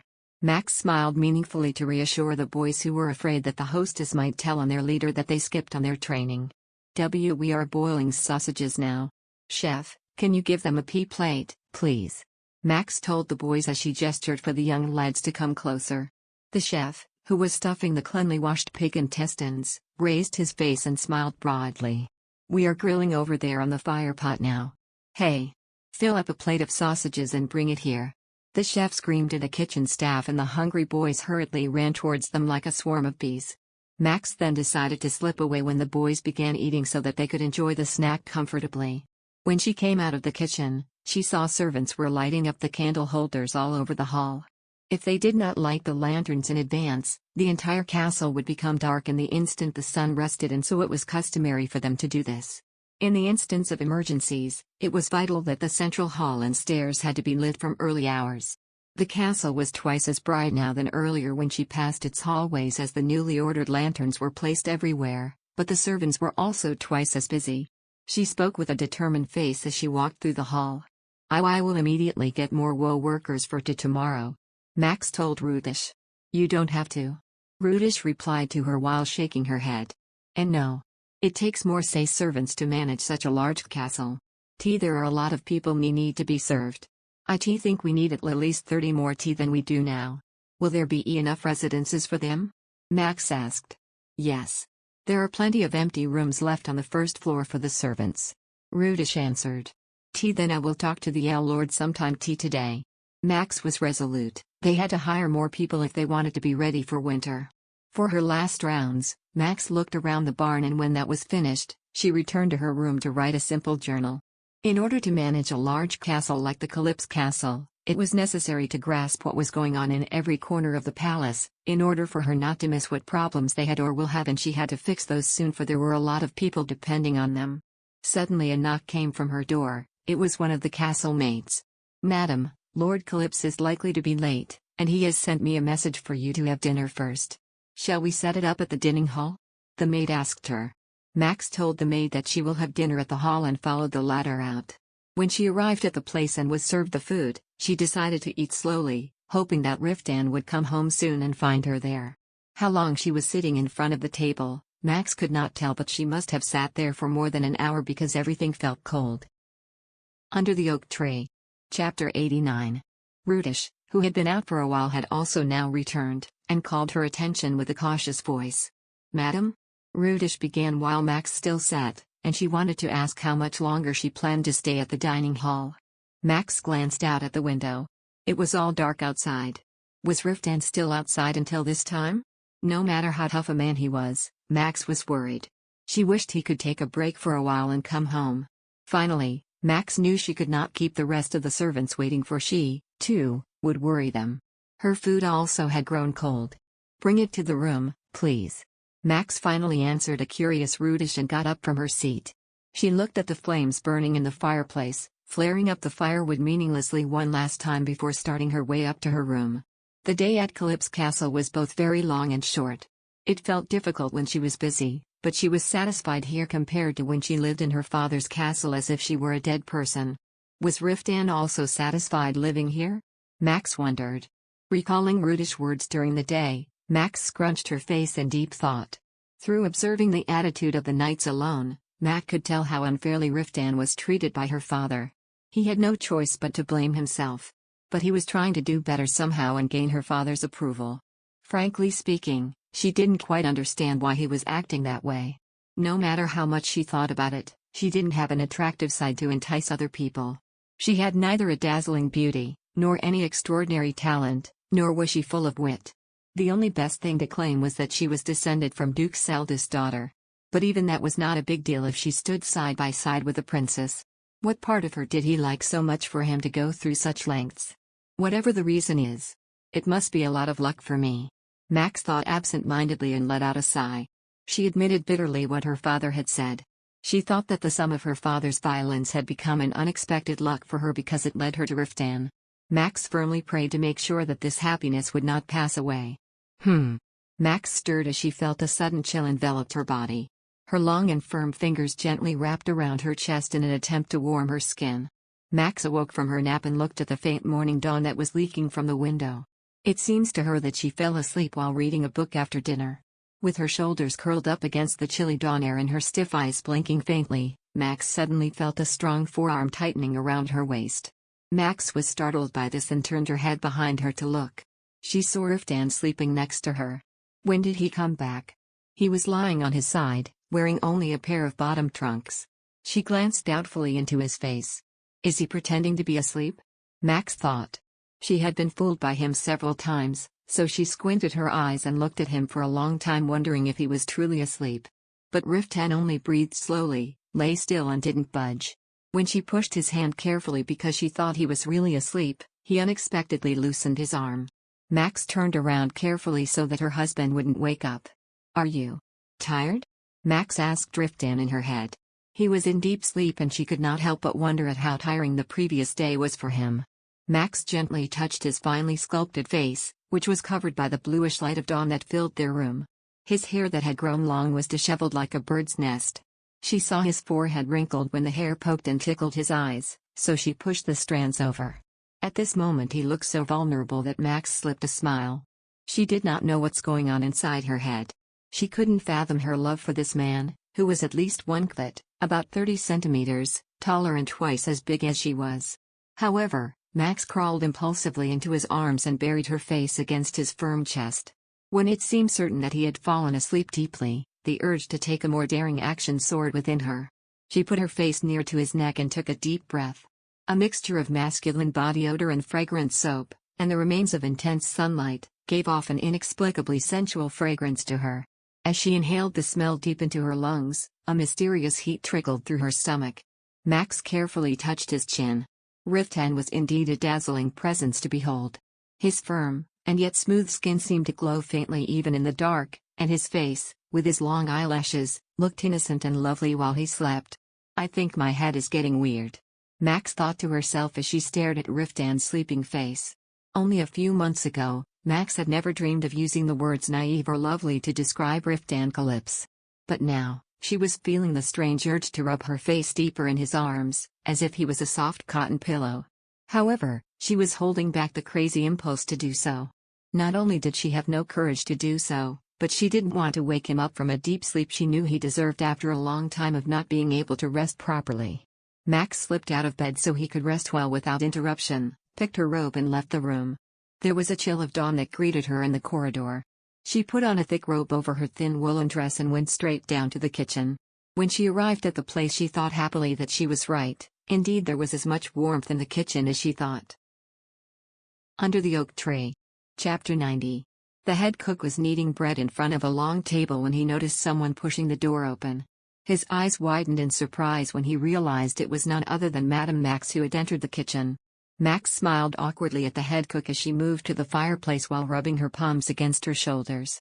"Madam, what could be wrong at this early hour that you're here?" the head cook asked Max. The former's face was full of concern and Max shook her head faintly before replying. "Well, there is nothing wrong. I just woke up so suddenly.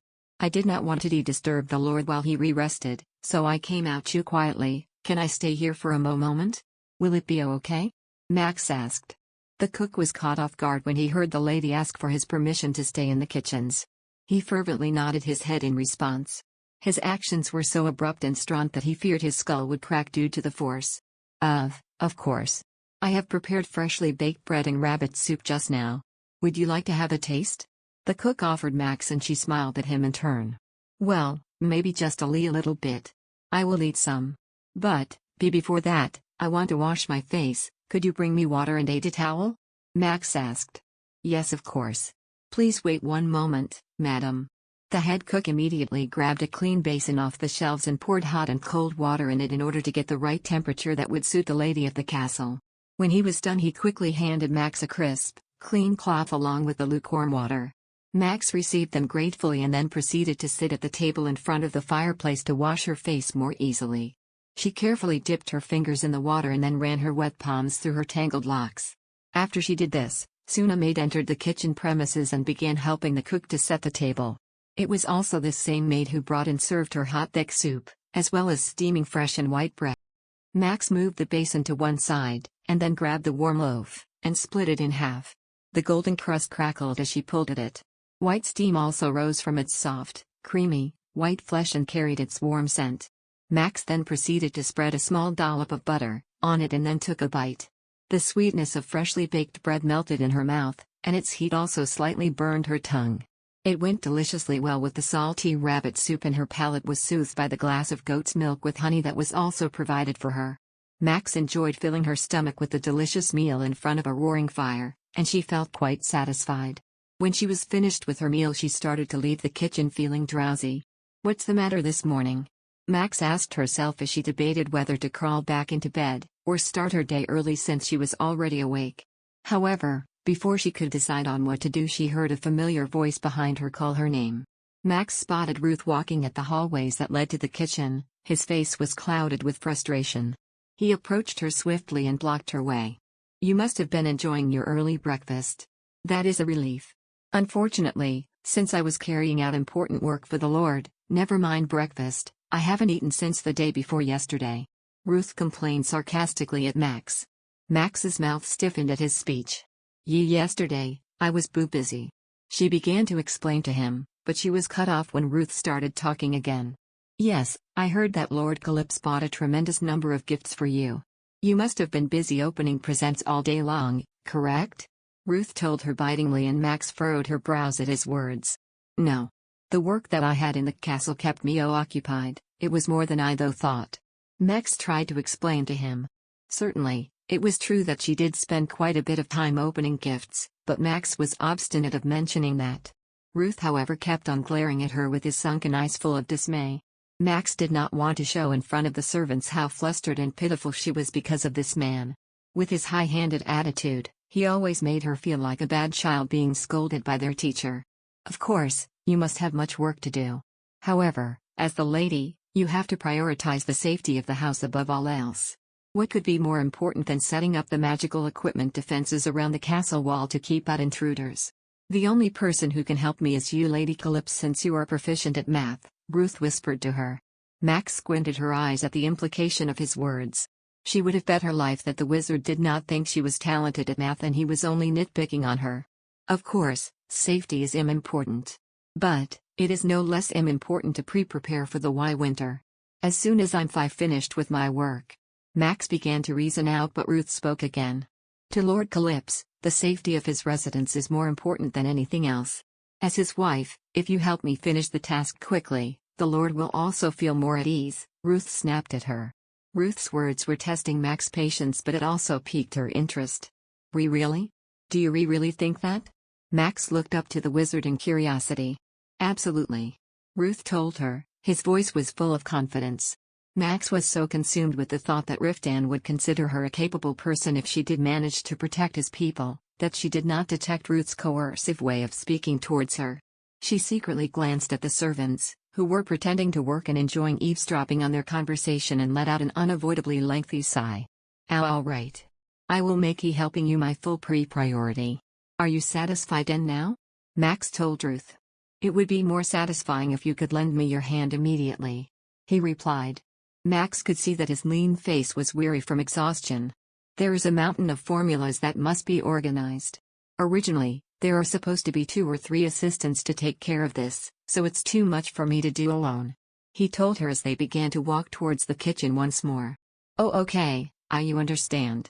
For now, you should eat, Max answered as she led him to a table and asked a kitchen maid for food to be served. This is enough, Ruth said dismissively, waving his hand at the kitchen maid, implying that the latter did not have to do Max's bidding. He instead picked up a piece of bread that was placed on the table and had just come out of the oven and took a rather large bite from it. He also walked over to a sack placed in the corner of the kitchen and took out 1 apple from it, and then deposited it into the pocket of his robe. He turned back to face Max, as if telling her to follow him while he chewed on his bread, and Max gave him a nod. When Ruth began to leave, Max told the maid to find her in the library if there was any urgent business for her to attend to. After doing this, she followed Ruth's footsteps and left the kitchen area.